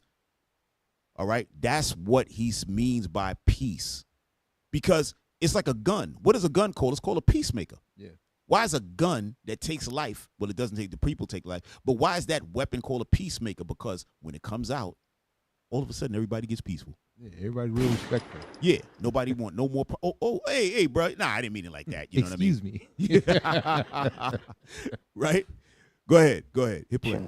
But it's also been pretty clear to most observers that if Iran continues on this path, that the state of Israel will take matters into its own hands and take out Iran's nuclear program through military means. There you go. Did you see that? Now, why would that be clear to any of us that Israel would rise? Because these people are making a bomb, Israel is going to attack Iran? Right. Why would that be clear? Wouldn't it make sense that a person might think, well, listen, even if they get the bomb, they're going to drop a bomb on us. You know, America going to just obliterate them. But no, they don't want them to have the bomb at all, people. You know why, family? Because they're trying to stop the prophecies of God. It's not going to happen. Right. It's not going to happen. It's not going to happen. The only people to have ever dropped a bomb was the United States. Nobody's ever done it. Yeah. Nobody else has done it. So why are you worrying about these countries doing it when they've never done it? You the only one that done it. And now you don't want them to have it. No. You don't do it. No. You don't do it. You listen to me. Right. You listen to me. Yo, this is crazy. All right, go ahead. Iran will definitely continue its path. You should not even doubt that we will continue our path. But aren't you playing with fire? The potential of an Israeli military strike? Do they want to attack us? They're not a factor in our defense doctrine. We don't even count them. Yo, you heard what he said? He said, we don't even count them. We don't care what y'all talking about, Esau. Right. Only thing he need to say, yo, we don't care what y'all white people talking about. That's really what he want to say. They don't give a damn. Like we doing, what he trying to say is we running our own country. You don't tell us what to do. Yeah. Oh, man, hit play. That at all? They're finished. The Zionist regime is finished. They can't even manage Gaza. They want to get into a conflict with Iran. Everybody knows about this, and I'm surprised that you as a professional journalist don't know. Wow. That's beautiful. Hold on, hit pause. Did you see that? Yeah. He said they can't even, he told my Amalek now. He said they can't even manage Gaza, and they want to get involved with us. Yeah. He like, we will roast them. See, y'all don't understand. Remember, y'all, we got to bring this back to y'all understanding. When you're talking about Iran, you're talking about the Persians. You're talking about the Persian Empire. They had an empire at one time. Yeah. They've been around for thousands of years. They look at America like, the new guy. Yeah, y'all just came around. Yeah. Israel, y'all is like 50. Y'all 60 years old, 70 years, 80 years old, whatever they are. They don't give a damn about them. They're like, yo, we been around. How y'all gonna take us out? That ain't happening. Yeah. We gonna fight y'all to the death. Y'all don't understand. That's what he's trying to say. Hold on. Matter of fact, you know what? Hold on. Let's get a scripture real quick. Hold on. Matter of fact, play the rest of that, y'all, while I'm looking at this thing. The Zionist regime can't manage Gaza. Do they want to get into a conflict with Iran? One final question. There's a new documentary out that says that Osama bin Laden is living in Tehran. Is Osama bin Laden in Tehran? Hey, drop that. So they started to ask him about at the time when bin Laden was on the move, right? Bin Laden was so cold they couldn't find him, right? Which they knew exactly. First of all, Bin Laden had already been dead. That's another thing. Bin Laden had died, and they still were saying that he was alive, and then talking about they had SEAL Team 6 talking about they took him out or whatever. That whole story's a lie. Damn. That whole story's a lie. Matter of fact, the SEAL Team 6, they might have thought they killed Bin Laden. Because remember when they killed him, they said they took his body and threw it out at sea? Really? When they killed Saddam Hussein, they showed that thing on TV, man. Yeah. And he didn't do nothing. Bin Laden supposedly is the guy who took down the towers, and you quietly put his body in the water? Yo, come on, man. Yo, bruh, you can't make it up. But look at this. I want to show y'all this, right? Go to the Esther in the Apocrypha, right? Watch this. Now, Purim just passed, right? So y'all remember Haman. When you know the history of Haman, right? Haman the Edomite was trying to do what? Kill all Israel, right? He's trying to knock out the Israelites out of the Persian Empire, right? But when you read in the Apocrypha of Esther, he was doing more than that, right? Look at this. Go to Esther. I want chapter 7, starting verse 10. You want that's in the regular book. What? Esther chapter 7, right? No. I want it in the Apocrypha. Which chapter? Oh, 7. Yeah, that's in the regular. What are you talking about? That's in the regular Bible. It is? Yeah, chapter 7. Nah. It started 11. That's true. I'm looking on my phone, so they got it different. Go to the last chapter. Should be what, 14 or something like that? Yeah, 16. 16. I'm sorry. Go to 16 and verse 10. Watch this, y'all. Esther chapter 16 and verse 10. For Ammon, a Macedonian, the son of Amadiah, being indeed a stranger from the Persian blood. Right. So Haman, the Macedonian, meaning what? He was an Edomite. That's what it's talking about. You see that in the book of Maccabees, right? That what? They became the Greeks, right? So Esau, go ahead. And far distant from our goodness. And I'm sorry, it says being indeed a stranger from the Persian blood, meaning what? He was part of the Persian Empire. He was way up in his title. He was like the number 2 guy, right? In the Persian Empire. That's the Iranians today, right? So he was an Edomite, was number 2. So they said, but still he was what? A stranger from the Persian blood. Go ahead. And far distant from our goodness, and as a stranger received of us, had so far forth obtained the favor that we showed toward every nation, as that he was called our father, and was continually honored of all men, and the next person unto the king. Right, go ahead. But he, not bearing his great dignity, went about to deprive us of our kingdom and our life. Now, hold on. He's saying that Esau had went around to do what? Deprive the Persians of their kingdom and life. But when you read in the scriptures, you don't see that. He was really trying to take out the Israelites, right? But watch this. Keep reading. Having by manifold and cunning deceit. You see Esau? Manifold and cunning deceits. That's what he's about. He's a deceitful individual. That's why he's known as the devil that the Bible speaks of, right? Deceitful, lying, right? Go ahead. Sought of us the destruction as well of Mardochæus. No. Sought of us the destruction as well of Mardochæus, okay, which is Mordecai. Go ahead. Mardochæus, who saved our life and continually procured our good, and also of blameless Esther. Right, that was his wife. Go ahead. Partaker of our kingdom with their whole nation. Now watch this. Go ahead, read 14. For by these means he thought, finding us destitute of friends, to have translated the kingdom of the Persians to the Macedonians. What did he want to do? He wanted to translate the kingdom of the Persian Empire to Esau. That's what he wanted to do. And that's what eventually happened. Meaning what? Haman got put to death, but it was a plan that Esau had for a long time. Yeah. So when you read in the regular book of Esther in the Bible, it doesn't talk about that. But in the Apocrypha, it gives you the backstory on why he wanted to kill the Israelites, and the king's wife was an Israelite. So he's gonna put that to death regardless, right? But he went and dug deeper and found out that there was a whole plan of Esau to take over the Persian Empire, which eventually happened. So what you're looking at now is what? them again doing it, trying to take over the Persians to do what? Finish them and take their land. But guess what? It's not going to happen. It's not going to happen. For real. Hey, listen. Hey, officer, you got to get your reading together, okay? Captain Joel just told me to fire you. All right, but I'm gonna keep you around, okay? I'm right here. I'm negotiating for your job. All right, yo, Cap. Listen, man, we're gonna keep him around a little bit. He got like 20 more minutes. He might be fired, Cap.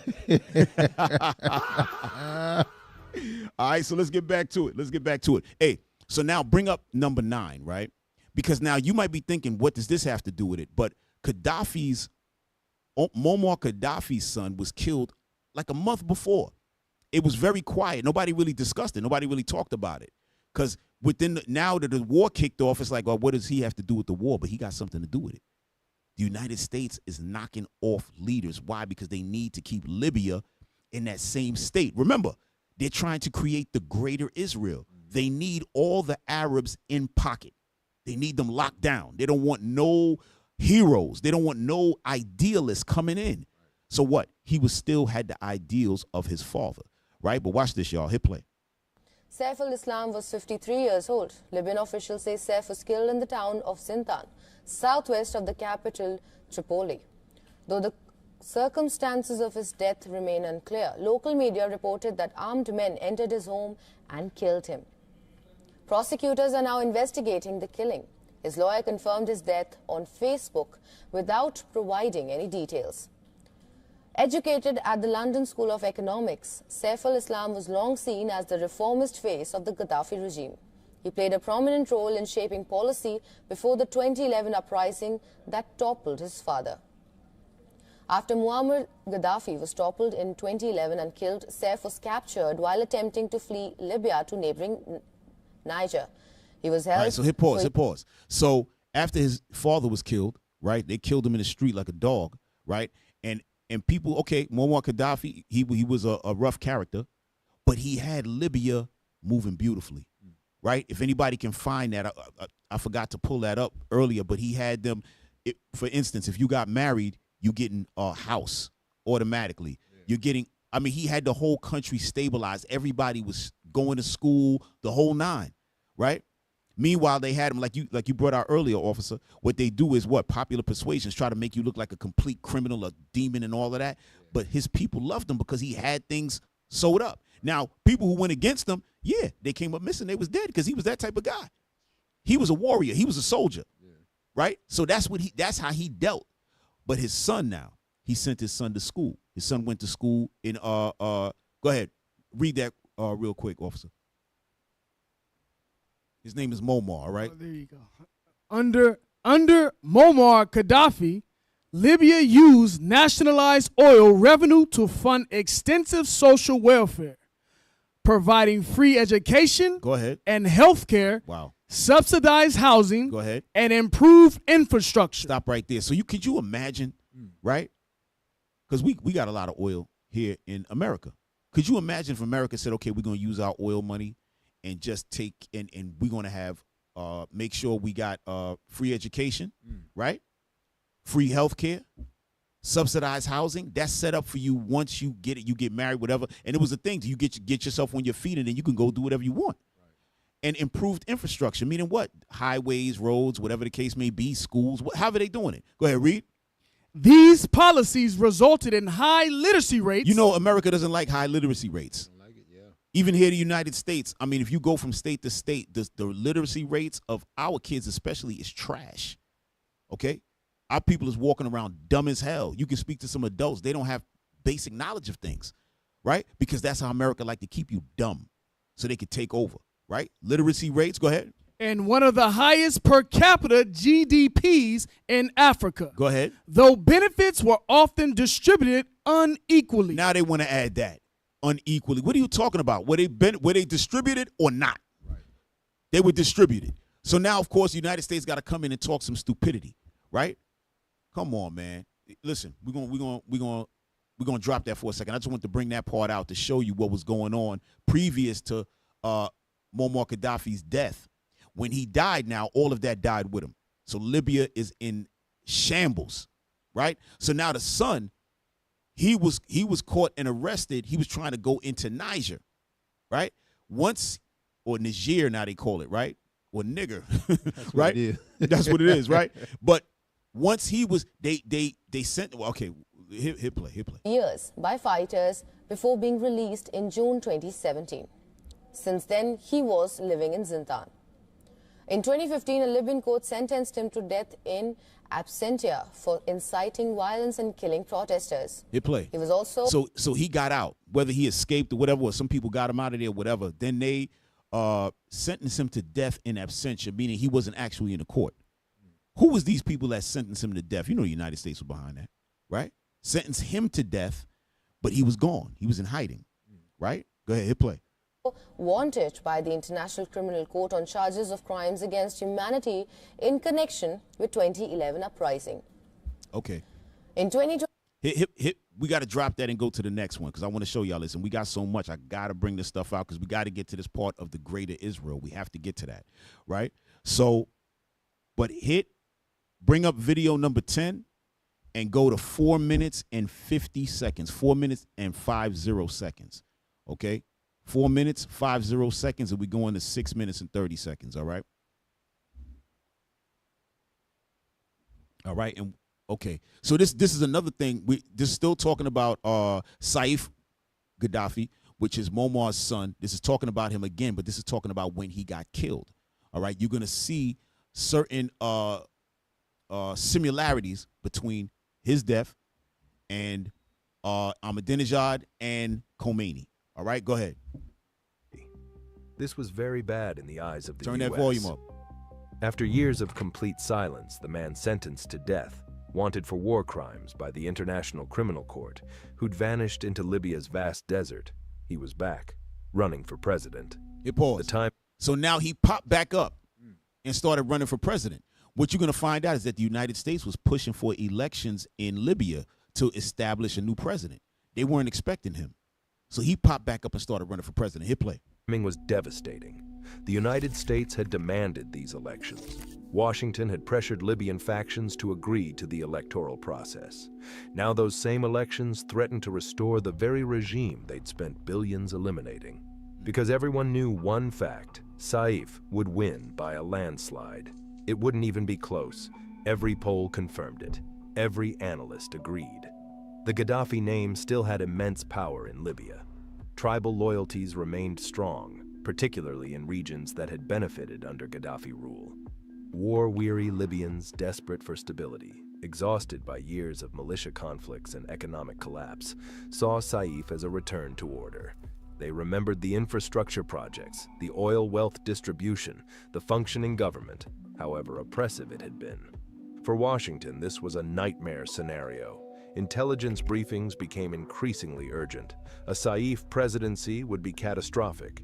He would consolidate power using his father's surviving networks, eliminate opponents systematically, and establish an authoritarianism that learned from Muammar's mistakes. It would be more efficient, more brutal, more stable, and therefore more permanent. It would be Gaddafi 2.0, a modern, educated, intelligent version of the same dictatorship. Hit pause. You see what they're saying? So basically they're saying that because he went to school, graduated in England, I think he went to school, and graduated with an economics degree, and I want to say could be political, something else. I know it was 2 degrees, but he was going to be a different version than his father because he knew how to talk with the international community. Muammar was a straight soldier, so he did everything hard with the hammer. But this guy was going to use the hammer too, but then speak to you nicely, like how the United States do it. You know what I mean? But hit play. It would have been like Gaddafi never left. Everything America worked for, everything they'd invested in, everything they'd sacrificed would collapse overnight. This was when they had to shut down the elections completely. The December 2021 elections never happened. Hit pause. Right, so they stopped the election when this guy came back. This is United States now. Breaking the rules. Right. They was like, oh, man, we got a real one here. Oh, no, we got to stop the election. Now y'all stopping the election because they know that what? This guy get in power, we're not going to be able to, it's going to be hard for us to grab back Libya again, right? Because now he's going to be able, because he's going to come in harder than his father because he's going to knock off everybody and then everybody's going to rock with him. Yeah. Right? Go ahead, play. His electoral commission indefinitely postponed them, officially citing legal challenges and technical issues with candidate eligibility. But here's the truth. They scrapped the whole thing because it would do the nation more harm than good. In fact, there wouldn't be any good from Saif being the sole leader. The international community, led by the United States, effectively canceled elections because democracy was producing the wrong result. The U.S. made sure these elections didn't proceed after being the ones pushing Libya to have them. Think about the irony. America intervened in 2011 in the name of democracy and human rights. 10 years later, they prevented democratic elections because Libyans would elect someone Washington opposed. The message was clear. Libya could have democracy, but only with acceptable results. Damn. Since 2021, when everything was canceled, Saif went back into hiding. Nowhere to be seen, once again, rumors spreading. He may be dead. He may have fled to another country. Nobody knew for certain. But for American intelligence, everything changed after 2021. Before his presidential bid, Saif was a problem to manage, a potential future threat. After he nearly won an election. We at 6:30? Okay, now we good. We good on that. Hey, right? Cap, you know what they go to show? Yes, they go to show about this whole voting thing, right? In democracy, when they over it, they only allow it to work if the people getting elected are playing ball. That's right. That's how you know it's a farce. So we have an instance where this brother's running. Right. They know they can't control him, so it's like, hey, let's just stop the whole election. Exactly. You know, because they're not going to control that. The whole point of democracy is to give you an illusion of your participation. Exactly. Yep. Right. No, excellent. Excellent. And the other video that we took down that I didn't let play out, it discussed how he got killed. I forgot it was the ending of the other video. But how he got killed was, I'm going to just tell y'all because I don't want to go back to it. What it was that he was, again, in a spot by himself with his friends, right? Nobody knew where he was at, supposedly. 4 men came in, right? He's on the phone with his people. And then as somebody's coming in, because his friend so-called went to go grab some food or whatever, this team of men, he said, yo, it sounds like somebody's breaking in the house. This is the last words he was telling his guys on the phone. He gets off to go see what's up. Boom, they hear the shots. He got hit 7 times. But what they did before they came to see him, they went to go grab all of the security tapes, knock off the camera. So there's no video of nothing, right? Who's doing stuff like this? A 4-man team? Coming in, wiping everything clean, knocking them off, right? But watch this. Check this out. Bring up number 11. You just got to read this article real quick, right? So his sister came out and said, well, yeah, he didn't get killed in the house like that. So nobody don't really know exactly what happened. The only thing they do know is that he dead. That's it. Y'all got that article? All right. Safi al-Islam Gaddafi, death. Muammar Gaddafi's son killed near border with Algeria. Go ahead, scroll up. Get that out of there. Scroll. Get to the article. Get that stuff out of there. I know it's like a foreign paper, so it's crazy. All right, go ahead. The young Gaddafi died in circumstances that remain contested, with his family and close aides offering differing accounts of where and how he died. Right. So now it's up in the air. How did he die? Go ahead. According to the BBC, the 53-year-old's death emerged on Tuesday, January 3rd, through multiple channels, making the dramatic end to his life. Marking the dramatic end to his life. Sir. Go ahead. He had remained deeply entwined with Libya's turbulent politics long after his father was overthrown and killed in 2011. Okay, so we're going to scroll down a bit. We're not going to read the whole article. I want to get to where his sister jumped in there, right? Scroll. Hold on. Scroll up.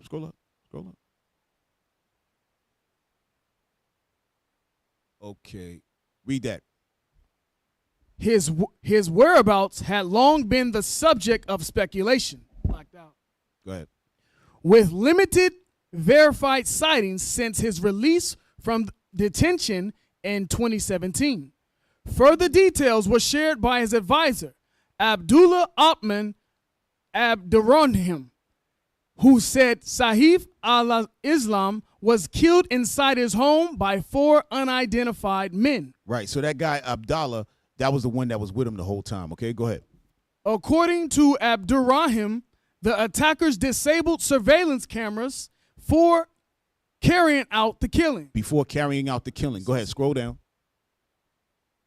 Scroll down. We're going to get to where that sister was talking at.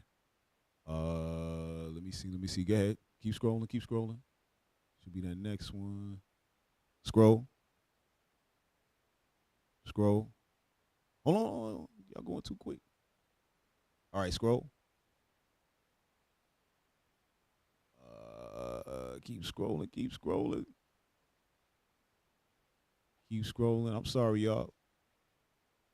Damn. Oh, go back up. We missed it. Why do I think he blacking out? I think that section where it said, how did he die, right? Scroll up, y'all. Scroll up.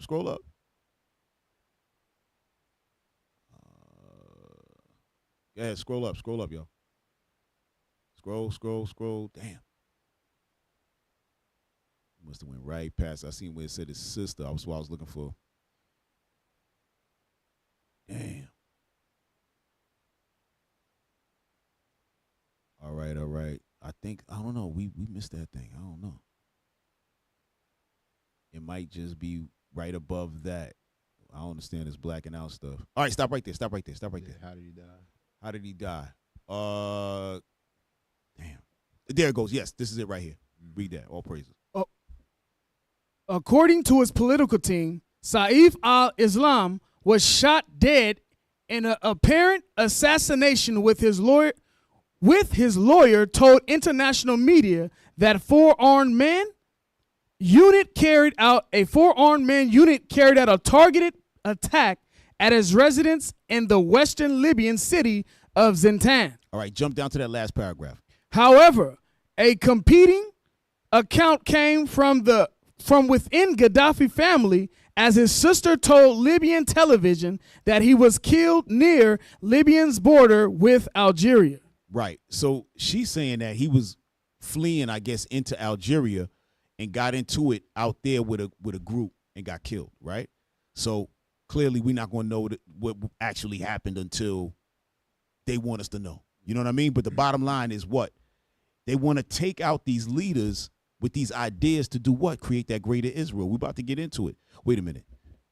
Yo, Officer Shem, what's going on? You just decided to show the hell up. Hey, bro. Hey, man. He doing the Officer Jadiel, just coming in whatever the hell he want. No, he just dropped in from the ceiling. I ain't even see him walk in here. Mission impossible, man. Yeah, what's going on, man? Everything hey, good? Man, what's happening? What's happening, my people? Yeah, man. Yeah, you had to shout out the people, man. It was looking. All right. All right, yo. All right, so now play number 13. We're going to get into the greater Israel. We got to run through this, y'all. Y'all got to see this. Number 13, y'all.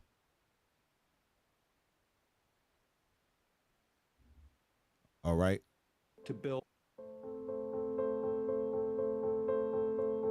I think this moment in time represents the apex of the Israeli agenda to build a greater Israel and to wage wars of annihilation, not just against the Palestinian people, but against any forces that could rise to stand in the way of Israel being the dominant military force in the Middle East. Right.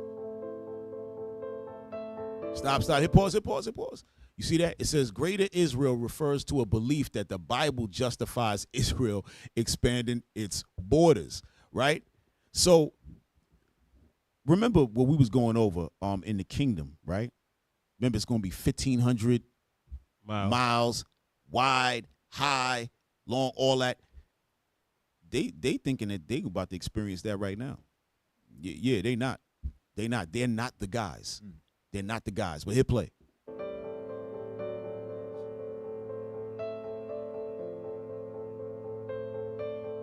It's not that Israel is saying, we're going to march on Tehran and we're going to annex Iran. It's that they need Iran to be destroyed to make the rest of the project easier. Damn, you see that? Ho.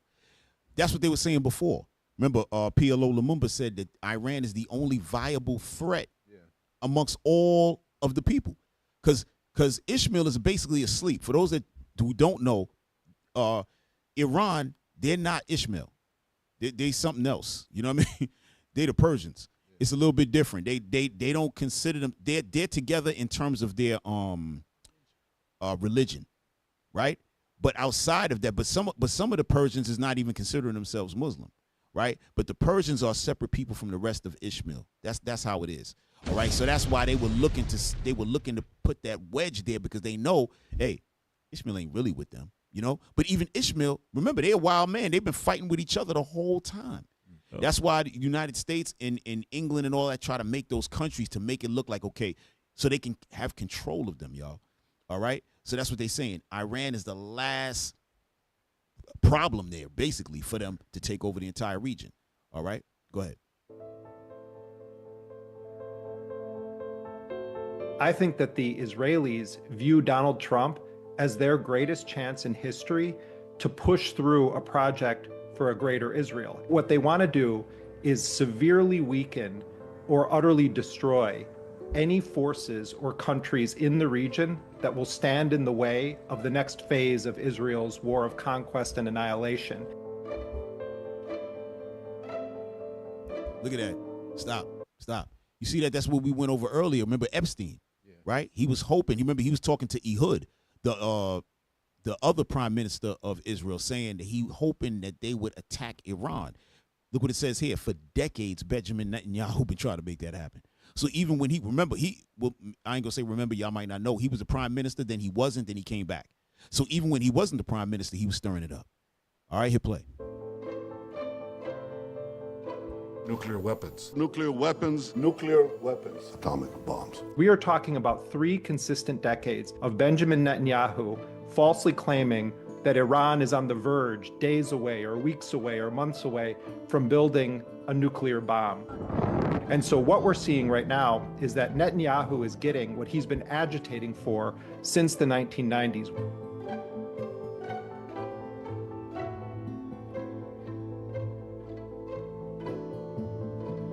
They don't need it to be tied up into a neat bow. If you utterly destroy all of Iran's institutions and you leave that society in tatters, regime change could look like pure chaos, civil war, and from Donald Trump's perspective, there is a ticking clock on his time in office, and the Israelis don't know what is going to come next. And so what you've seen is the utter obliteration of Gaza. You see an aggressive attempt to annex greater parts of the occupied West Bank. You saw the wiping out of the upper echelons of Hezbollah in Lebanon, bombing the entire conventional military capability and capacity of Syria to ensure that whatever Arab government takes power won't have an ability to defend itself against Israel and its wars of expansion or conquest. The Israelis definitely want to see a massively weakened Iranian state that will make it much easier for them to pursue their agenda across the rest of the region. Right. And y'all can drop that. Right? So this is what it is. So with everybody, what they trying to do, they trying to get in there, lie to them, right? Fake negotiate, but they want to take over, right? They want to take over. At the end of the day, they either going to do it by, you know how the people say, by hook or by crook, right? They're going to come in there smooth.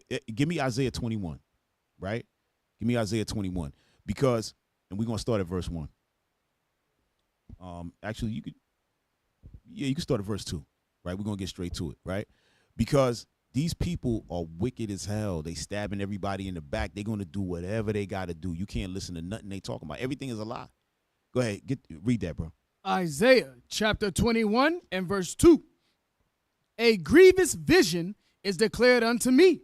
The treacherous dealer dealeth treacherously. The treacherous dealer dealeth treacherously. Who's that? That's Esau.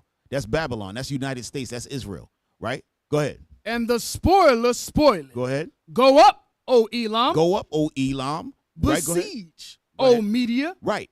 That's talking about what? Persia, Media. Right? That's talking about what? That's what we're reading about today, Iran. Right? And the reason it says O Elam, O Media, because the Persian Empire had stretched all the way into India, all the way down in Iran and all of that. It was huge. Okay, go ahead. All the sign thereof have I made to cease. Right. Because what? They're going to raise up against the treacherous dealer. That's what it's talking about. You got something, bro? Yeah, I just like Job. 5:12. All right. Because if you're not playing ball, they're knocking people off. You got to be in pocket. So watch this. The book of Job, chapter 5 and verse 12. He disappointeth the devices of the crafty, so that their hands cannot perform their enterprise. So everything they're trying to set up and get accomplished, the Lord he already got things set up to where it's not going to work. He taketh the wise and their own craftiness, and the counsel of the froward is carried headlong. Right. So that's it right there, man. Everything they're trying to do is going to be spoiled. No, 100%. There's no way in the world that. Again, the beautiful part about it, right, was when they said that they were trying to carry out God's mission. Right. This is God's mission, 100%. Right. When you go into, we talked about it. 2 Ezra 15. Go back to Micah. We left off from that purposefully because I knew we were gonna have to come right back to it. Right. Go back to Micah chapter 2. Right. We're gonna start in verse 1 again, but look right in verse 2. Watch this. Right. The book of Micah, chapter 2, and you want to start at 1? Yes, sir. Verse 1. Woe to them that devise iniquity and work evil upon their beds. When the morning is light, they practice it, because it is in the power of their hand. Go ahead. And they covet fields. The field they coveting right now is the land of Iran, Persia. That's what they're coveting. They're coveting the fields, but they were doing what? It said that they was devising sin in their minds. They thinking about it. Decades. We got to get it. Go ahead. And they take them by violence. Are they not trying to take it by violence right now? Go ahead. And houses. And take them away. Go ahead. So they oppress a man and a house. Because they want to oppress a man and his house. Go ahead. Even a man and his heritage. A man and his heritage. That's what they're trying to do. What did it say? That they're going to do what? Stir up conflict, right? They bombed the schools, right? By them bombing the school of the kids, you might be thinking, oh, maybe they made a mistake. No, they want the people to turn on the government and say, see what you doing? You making them bomb us and kill us. That's what they're trying to do. All right? They trying to create what? Civil wars, all of that unrest, so that this way they could just waltz right in. They don't really want that war. That's why Ahmadinejad said, what? They really want problems with us? You can't even handle Gaza. Right. You don't really want it with us. They don't really want it with them, right? So they trying to do what? Different things. Watch this. Hey, y'all ready? Y'all ready back there? I want y'all to bring something up. Watch this. Hold on. Where's that thing? Damn. Oh, here you go. Bring up 22 real quick. Because they said something. They want to create chaos and all of that, right? Watch this. Bring up number 22. Watch this, y'all. Turning now to the Gulf situation, which we just talked about with Dr. Trita Parsi, the entire region in flame and also deeply afraid of what it means if they run out of interceptors. We did want to start, though, with this extraordinary accusation by Tucker Carlson reporting that there were Mossad plots and agents arrested by 2 different Gulf countries trying to foment terror and chaos in these countries. Let's take a listen. It really, really hurts these countries, and Israel wanted to hurt these countries. That's the point. Wanted to hurt these countries, wanted to sow chaos and disorder because they are rivals of Israel. So it's probably hasn't been reported, but it's a fact that last night in Qatar and Saudi Arabia, authorities arrested Mossad agents planning on committing bombings in those countries. Now, that's weird. That doesn't make any sense. Why would the Israelis be committing bombings in 2 Gulf countries which are also being attacked by Iran? Aren't they on the same side? No. Right. No. Right. Israel wants to hurt Iran and Qatar and UAE and Saudi and Bahrain and Oman and Kuwait. Extraordinary claim there by Tucker Carlson, and obviously highlighting the big. But listen, y'all, but that goes into the greater Israel. So you might be thinking, what they're going to do, just take over all these countries and call them Israel?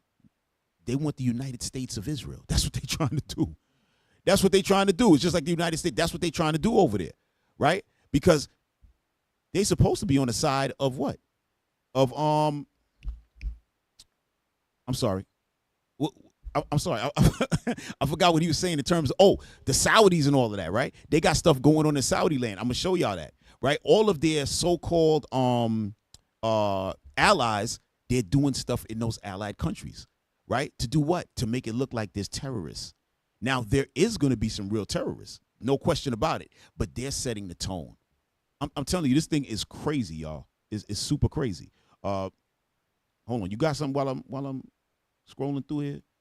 Oh, you know what? Bring up number 16, y'all. Bring up number 16. So now we're going to jump to Saudi Arabia.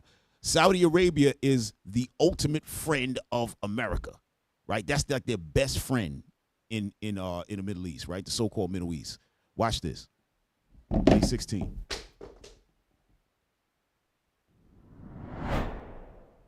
Trump has abandoned Saudi Arabia during this war. And they should have voted Kamala. They should have voted Kamala. But Israel is actually striking the oil production in Saudi Arabia and trying to blame it on Iran. Okay, stop. You see that? Israel is the one bombing the oil reserves in Saudi Arabia, and they blaming it on Iran, right? But watch this. Go ahead. But a lot of people thought it was Iran, right? Because Iran is hitting the other Arab states in the Gulf that have United States military bases, but they're only hitting the military bases. Yeah, they're very accurate. Their missiles better than, I would say, our missiles. That's embarrassing. Yeah, and so well, here's what this is a Saudi political analyst, Suleiman Al-Qali, on Al Jazeera. Here he says that America has abandoned them. Let's listen. He says U.S. defense center on Israel. Without Gulf states that located in it are many U.S. military bases. So he's saying U.S. is just focusing on Israel, protecting Israel, not focusing on protecting the Arab states that have U.S. military bases in it. What it's in doubt, I appreciate it, or I think there's a sense of disappointment in the Gulf on our ally, our partner. That would be the United States. They're disappointed in our ally, our partner. Yeah, because you know that Israel is their wife and Saudi Arabia is just their side piece. Yo, hit pause, man. Yo, that's crazy, right? He said that Israel is the wife of the United States, but Saudi is just a side piece. So we don't really love you like that. Damn. You know what I mean? We got to deal with our wife. We got to protect wifey. But you, hey, if you survive, then we'll come over and sleep with you again. You know what I mean? Go ahead. Great. The United States has a lot of side pieces, and but who is it? We're gonna go to 5 minutes, y'all. Why am I blanking on his name? No, who was Nixon's Secretary of State? Kissinger said it is dangerous to be America's friend. It's deadly. It's dangerous to be our adversary. It's deadly to be our friend. Damn. Well, he really just came out and said that stuff, huh? He said that. Every time I don't like him, he said a thing where I'm like, well, I got to give that to him. So this is what's happening. Here we go. We described it accurately. The U.S. partner that focuses on the security of Israel and stability of Israel and the people of Israel without attention on defending the Arab Gulf states that are exposed today to attacks from Iran without U.S. putting efforts to protect us. So that's what's happening. So even the Gulf states, the United Arab Emirates, Saudi Arabia, Bahrain, they know that the United States has focused all their military might on protecting Israel, and they don't care what happens to them. Well, maybe Saudi should use their own Shabbos goys. They're called Filipinos. Saudi Arabia, the oil facility in Ras Turna has ceased its operations. So Saudi Arabia's big oil facility, it got hit. So here it is. Here it is.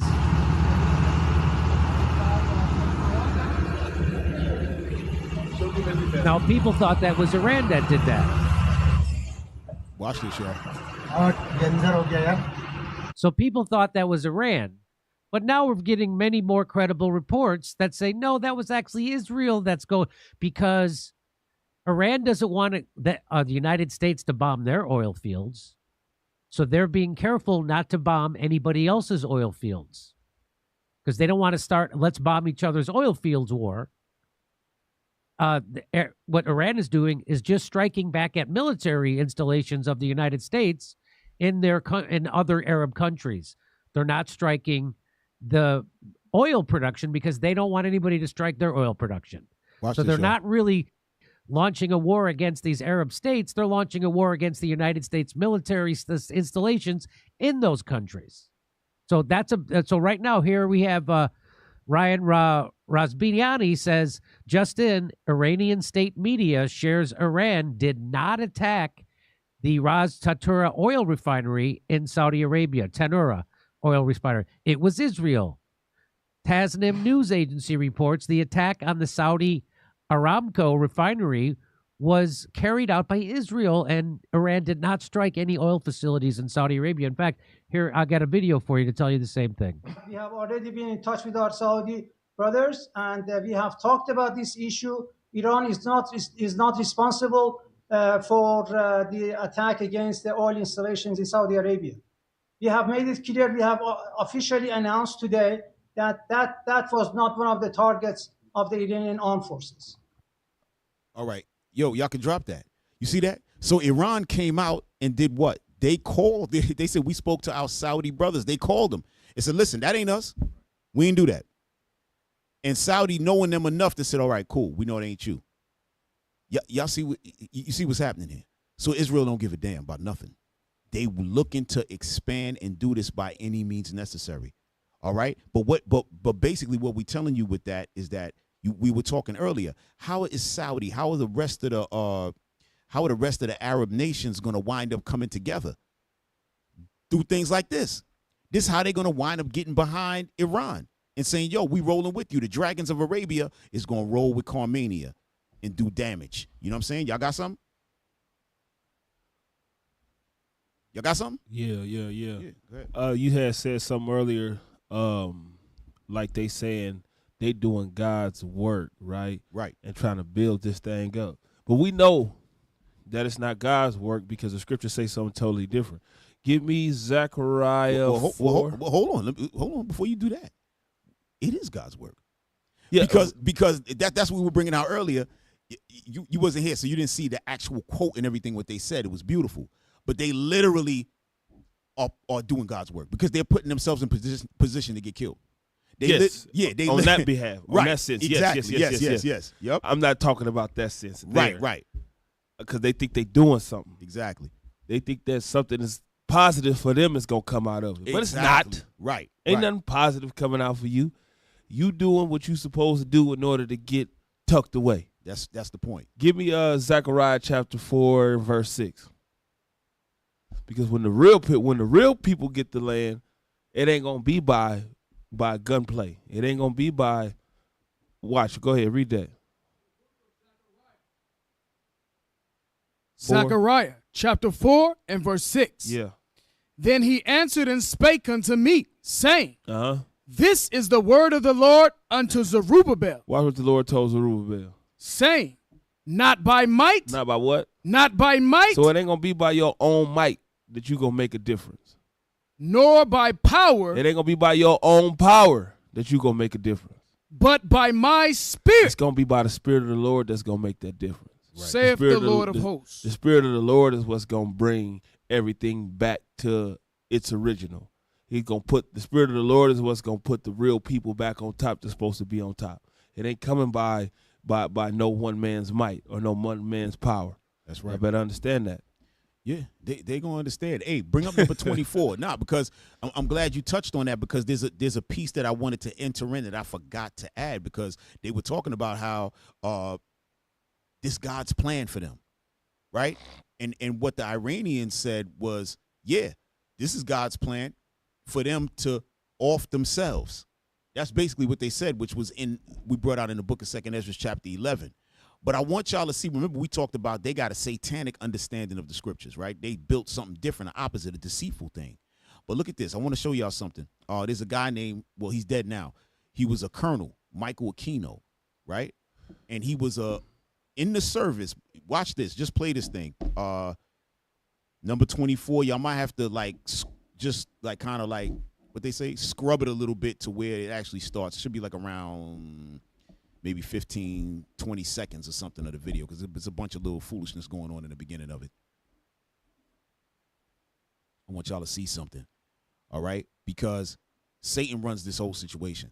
You know what I'm saying? That's why the Lord said, what? The earth is given into the hand of the wicked, all right? It's happening right now. Watch this, y'all. 24. Once again, a warning about some tough language and descriptions in a report that we'll have for you in just a moment. Let me introduce you first, though, to Zena LaVey. Her father, Anton LaVey, is, I guess, the founding father of Satanism in this country. Founding it about 25 years ago, Zena? Yeah, approximately 25 years. Can you tell us with any certainty how widespread the religion of Satanism is in this country or around the world? Well, the religion is worldwide. We have members just throughout the world. Dr. Aquino, the high priest of the Church of Set. Temple of Set. Temple of Set, also a colonel. This guy right here is a colonel, right, in the army, in the military, literal colonel, all right? And he's the head of the Temple of Set, which is a satanic organization. And the government knows about it, right? Go ahead, hit play. Interestingly enough, in the United States Army, what is it, this Satanism? I think that there is some confusion tonight because this same term means something different to Satanists than it does to Christians in the United States. By our own standards, the people who you've shown in these film clips would not be Satanists, either present or in the past.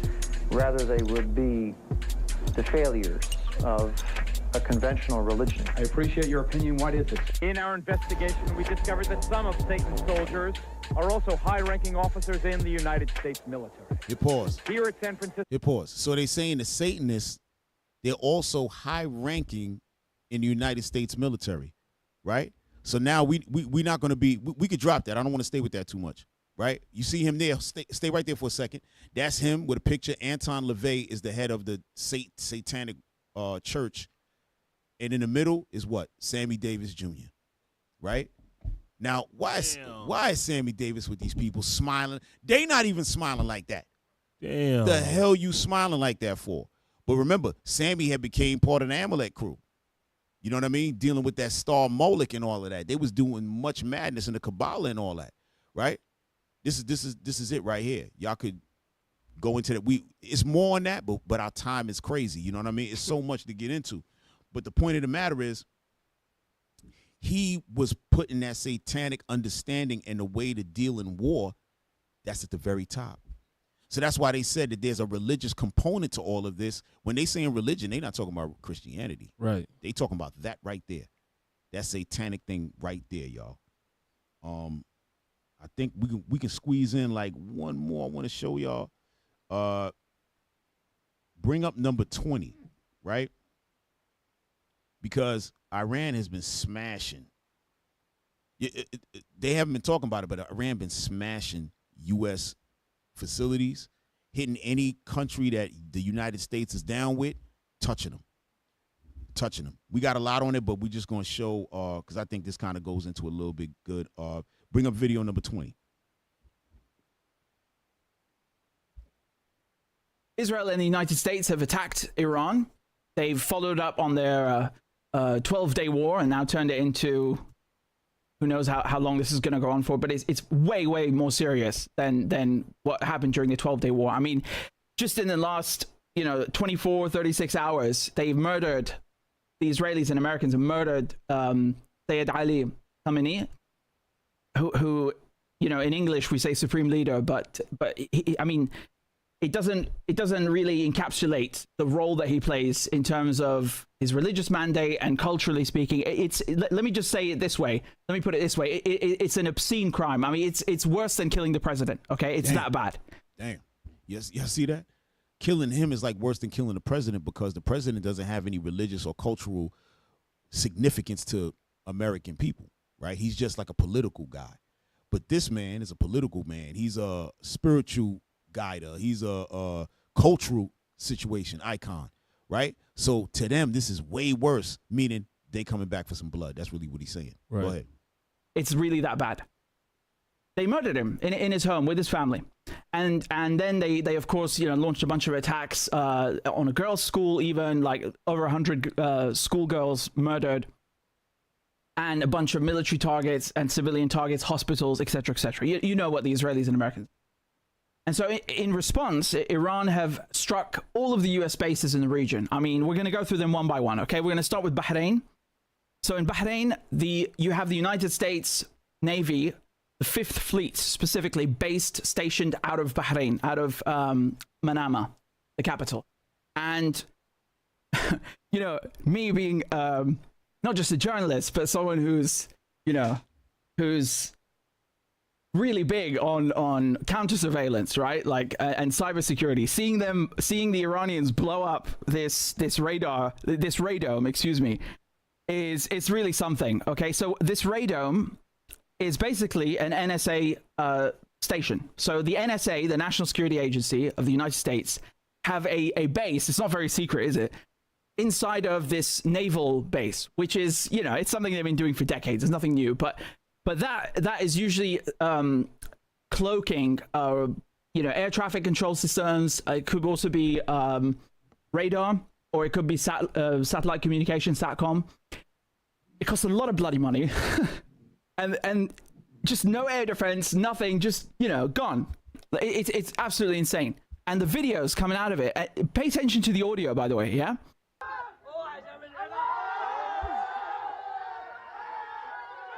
You notice how in every video people are cheering. What does that tell you? Yeah. That's a drone right there, y'all.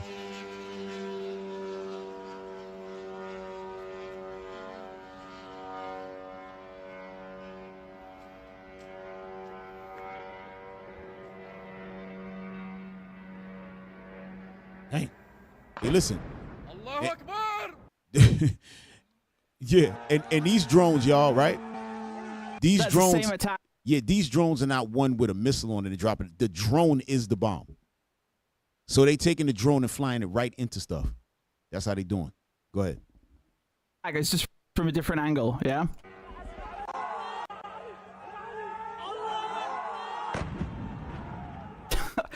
I mean, it's ridiculous, honestly. The whole thing is just, it feels surreal. It really does feel surreal. So this is February 28th, right? It's February 28th. I'm trying to do it chronologically a little bit, but mostly we're going to do it geographically. Here's another angle of one of these. You see the Delta Wing. This is the Shahid drone that the Iranians created, and the Americans actually copied.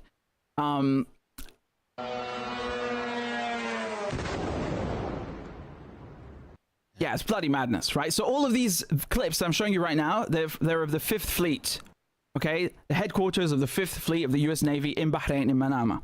Okay, I mean, it's just they're wrecking. So listen. In this video, what he's showing you is 9 different installations in countries where Iran is touching the United States. This one here is Bahrain. He's just showing you a few in this one place. The whole video, he's showing you all the different places, right? But hit play. And they're absolutely destroying them. Okay, like what you really don't have any idea how extensive Iran's response has been. No one does, because half of it is being censored.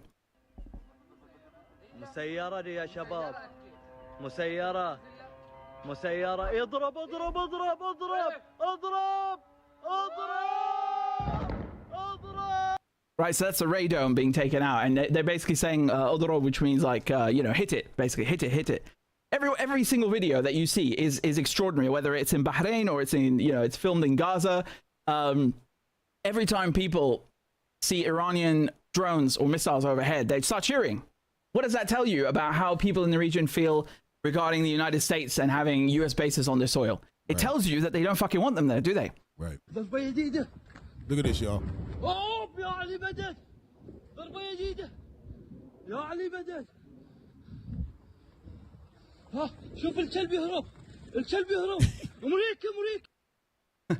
So in the video, the guy who's filming this, right, you can hear the blast in the background. He's saying, oh, there's been a new hit, and he's saying, look at the dog running away. That dog is America. That's what he just said. Yo, hey, listen, we got to drop that. We can't go through the whole video, but let me tell y'all where they hit. They hit the UAE, They hit Bahrain. They hit Qatar. They hit Saudi Arabia, right? They hit, well, they didn't hit, they hit Saudi Arabia, but they didn't hit those oil fields. All right, just to let y'all know, they hit the military installations inside of these countries. That's what I want to let y'all know. They didn't go in and start hitting random civilians and all that. They're going after the U.S. bases in those countries. They hit Kuwait, Iraq, Jordan, Syria, Cyprus, and they hit Israel. They actually hit Israel. So we're going to show y'all that real quick. Hey, bring up 18. Matter of fact, no. Bring up 19. Bring up 19. 19, y'all. I'm sorry. Yeah. Okay, there you go. Well, let's start with the latest. We just received an early detection alert on our phones from the Israeli or the Home Front Command. Basically, we are expecting sirens and air raid sirens to go off any minute now. What this early detection alert tell us that... Right. Look at that. Hit pause. Iran missile barrage sparks explosions over Tel Aviv. So right now, what you're looking at, nobody's there. Everybody left. And I heard that a lot of the buildings, they have bunkers underneath. So some of them is underneath the bunkers, but a lot of them have just left. So it's like a ghost town. That's what they put out there. It's like a ghost town because Iran is touching them. See, they don't put that in the news. We thinking that, oh, yeah, Iran just getting blasted and everybody else is chilling. Israel under pressure, right? But I want y'all to see this part. Look what's going to happen soon. Go ahead. Iran has launched a number of missiles in the direction of Israel. We don't know the exact location of where they are headed, but we should maybe, while we're on air, hear the sirens go off. It's been a busy night, Adnan, for the Israeli air defense systems, the multi-layered ones. About 7 or 8 waves of Iranian missiles were launched in the direction of Israel, and that kept the Israeli air defense systems busy overnight. What was interesting is that one of those missiles that exploded over central Israel near Tel Aviv here is a missile that produces cluster rockets or bombs. Yeah. Hit pause. So they have a missile that comes down and goes into like 100 different bombs. Like literally just breaks apart into different, like 100 pieces and falls all over the place and just tear up everything. Yeah, Iran got some stuff, man. Go ahead, play. Sub munitions or sub bombs, and those are 2.5 kilos each in size, and create widespread damage across an area of about 8 kilometers or so. And Israel says that it's faced this missile in the past, but this is probably the 3rd or 4th time that Iran has used this advanced Khaybar Shikan missile, which means or translates to a bunker buster. See that? So basically, they're bunker busters, meaning that they know that the Israelis are hiding underneath, so that these bombs is going to tear that thing open and get them down there, like what they did to Ahmadinejad and them. That's exactly what they're trying to do. Go ahead. And who knows how many Israelis was killed, but they're not really saying that, right? Because they don't want to look weak. Go ahead. In this war, in the last 7 days, this is a relatively new missile in Iran's stockpile. It was made or started to be manufactured back in 2022, and one of the most, if not the most advanced Iranian missile. So far, according to the Israeli authorities, nearly 1,600 Israelis have been taken to the hospital. There you go. So, as expected, Adnan. Do you need to go indoors? Mohammed, obviously you need to make a decision about whether you can stay on air with us. We're okay for now. He said he's okay. We just stand. But yet he's leaving. Come on, stop playing. For real. Yeah. No, we okay. We can stay for a while. Let me get out of the way. Yo. Right? Hey, listen, we got to rock 2 more. Y'all got to see this. Play number 18 is real quick. Play 18 is real quick. It's, another bombing of Israel, right? And it's important to show this because you got to see the whole side of it. You got to see, because people thinking Iran is just sitting there and just getting smacked up and trying to hide and all that. No. Like they said, they ready. They ready to go to war. They said, yo, you want to come in here, that's up to you. There's another video where the leader of Iran said, listen, if they want to come in here, that's up to them. Once they come in here, we got them. Like, that's it. We don't care. Go ahead, play.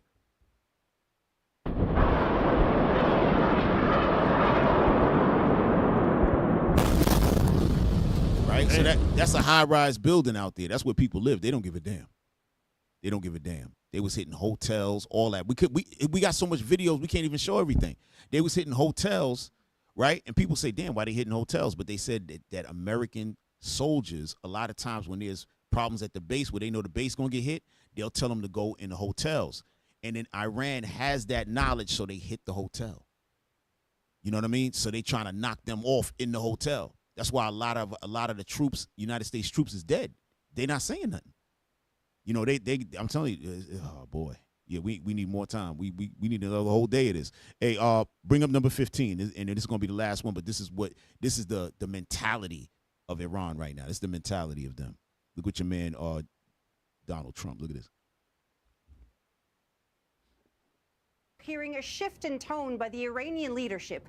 President Masoud Pezeshkian apologizing to neighboring countries, saying the regime will no longer attack them unless their territory is used to attack Iran first. No sign President Trump. So Iran was apologizing because they like, listen, man, I know we hit y'all countries and all that, but y'all got them bases in there.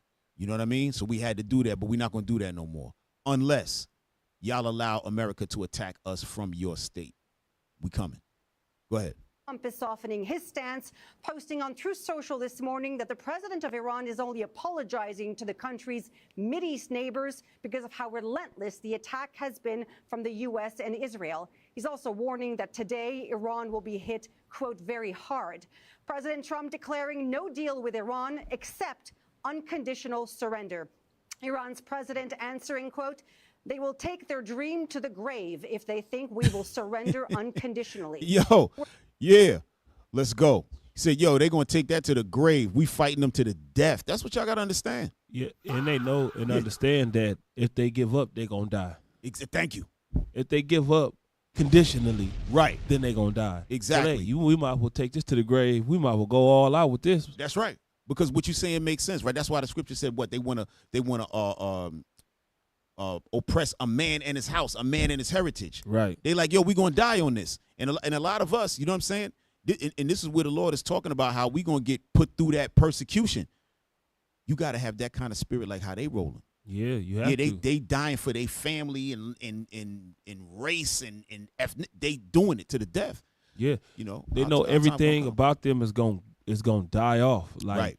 They may even keep some, but the fighting spirit, they gonna take it away from them. That's right. And everything they see what they did to us. They see what them devils did to us. Yep. They see they know who the strongest people on the planet is, and look how we look right now. Right. Listen here. They said, man, like you ain't doing me like that. Exactly. They said, now we can't go out like that. We got a whole country. You know what I'm saying? We have ours. We know how to fight amongst our terrain. You know what I'm saying? We the Israelites, we in a country that we in a land that, you know what I'm saying, that don't belong to us. Well, it belongs to us, but we didn't know it. You understand? And now what? We don't have control over it, in other words. All right? One more before we go. Not a video, but we just want to read something. The chosen people from the Caucasus, right? The so-called chosen people, right? Just bring up the cover of that book.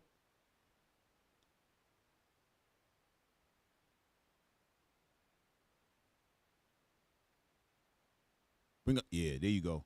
Read that cover, bro. Chosen.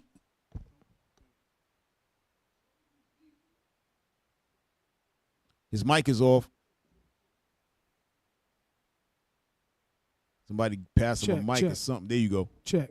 Chosen People from the Caucasus by Michael Bradley. Go ahead. Now bring up that page. There you go. Page 2. Contemporary crises like racism itself have their origins in the prehistory of the white race alone. Right. You see that? From the white race alone, racism, origins. You see that? Go ahead. We attribute various threats to our survival to man's folly. But this is a conscious and self-protecting euphemism. Nuclear war, environmental pollution, resource rape are all primary threats to our survival and are all the result of a peculiar Caucasoid behavior, Caucasoid values, and Caucasoid psychology. So they saying that all of this comes from the white man. That's what this is saying. This is written by white people. You know what I'm saying? So don't look at us. We ain't write the book, right? It's saying peculiarly Caucasoid behavior, Caucasoid values, Caucasoid psychology.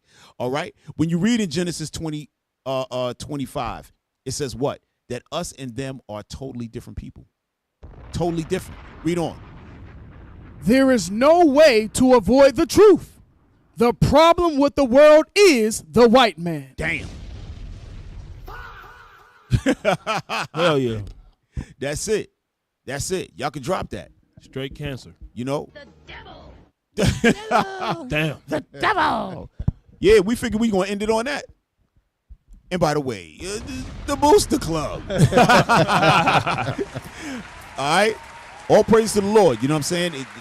Excellent. We had a lot more, but, you know, time constraints, right? Lord's will, next time we're going, you know, it's so much stuff coming out in the news about these wars and everything, so much deep conversation we could really go on, and we'll bring it back and touch some stuff, right? But what we found out today, that Epstein's still involved. This man been dead, and he's still involved. His war, right? Epstein war. You can't make it up, right? So, hey, donate to the Booster Club, the Isaiah 11:11 project, all right? Help us out. We have to span the four corners of the earth and bring our people back as one, all right? It's coming to an end. Y'all see it, right? It's not tomorrow. It ain't going to be the next day. But y'all see it happening in front of your eyes, all right? So what? Donate so we could do what? Gather the 12 tribes. It's a light thing. It says it's a light thing that you should go out and gather the 12, all right? Give what you can, y'all. Give what you can. Which is everything. All right? And also save a couple dollars for us, you know what I mean, here at the Nehemiah Squad, all right? Here go the QR code. Hit that up, all right? IUIC.norcal@israelunite.org. That's the PayPal. So Cheer. Go on and pay, pal. Yeah, go on. Go on and pay, pal. All right. Yeah, so next week we're gonna be on here. We're gonna continue. Probably the conversation is gonna be with the war. All right. And then the following weeks we got like 3 guests lined up for y'all. Crazy guests coming on. We got some stuff coming on. If y'all remember what happened to our young brother Tamir Rice was killed, a young boy in Cleveland. His mom is going to come on the show. It's going to be excellent. We got the Johnson family coming on as well. A couple weeks after that, we got man, I can't remember everything. We got a lot going on. And the Johnson family is who we helped out in the Carolinas. Kendrick Johnson. Kendrick Johnson, yes. All right. The dad is going to be on. Okay. It's a lot. I'm trying to remember the other guests, but we got them. Everything's getting lined up. It's been a lot of juggling going on, but it's good because we had the opportunity to start bringing this stuff out as well, which we love to do, you know? Just make sure y'all tuned in. That's right. It's going to be another one like the other one. It's going to be a lot of people. It's going to be a lot of fun facts coming out. Oh, yeah. It's going to be facts coming out. Right. So just come on in. Come on down. That's come right. on in. The water's fine. The water is fine. All right? So we out of here. So, hey, Officer Shim, you taking us out or you trying to parlay? Go ahead. Come on. The book of Nehemiah, chapter 13 and verse 21. Come on. Then I testified against them and said unto them, Why lodge ye about the wall? If ye do so again, I will lay hands on you. If you do this thing again, we got to lay hands on you. If you don't donate right here to the Booster Club, we got to lay hands on you. And if you think we going out without a fight, boy, we got to lay hands on you. And it's the show. It's the Nehemiah Squad. Cheer. Thank y'all for tuning in. We are your hosts. We got the mighty Captain Zakai, Officer Shim, and Officer Judah. Yes, we out. All praises, Most High Christ bless y'all. Shalom.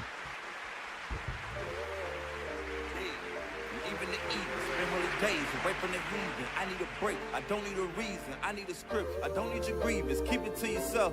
It's better for my health, leave it on the shelf. Ain't hearing nothing else. Tonight ain't the night, knowing the price. Pay it off with my life, till it's out with your lights. Do it all for the Christ, and he ain't playing nice.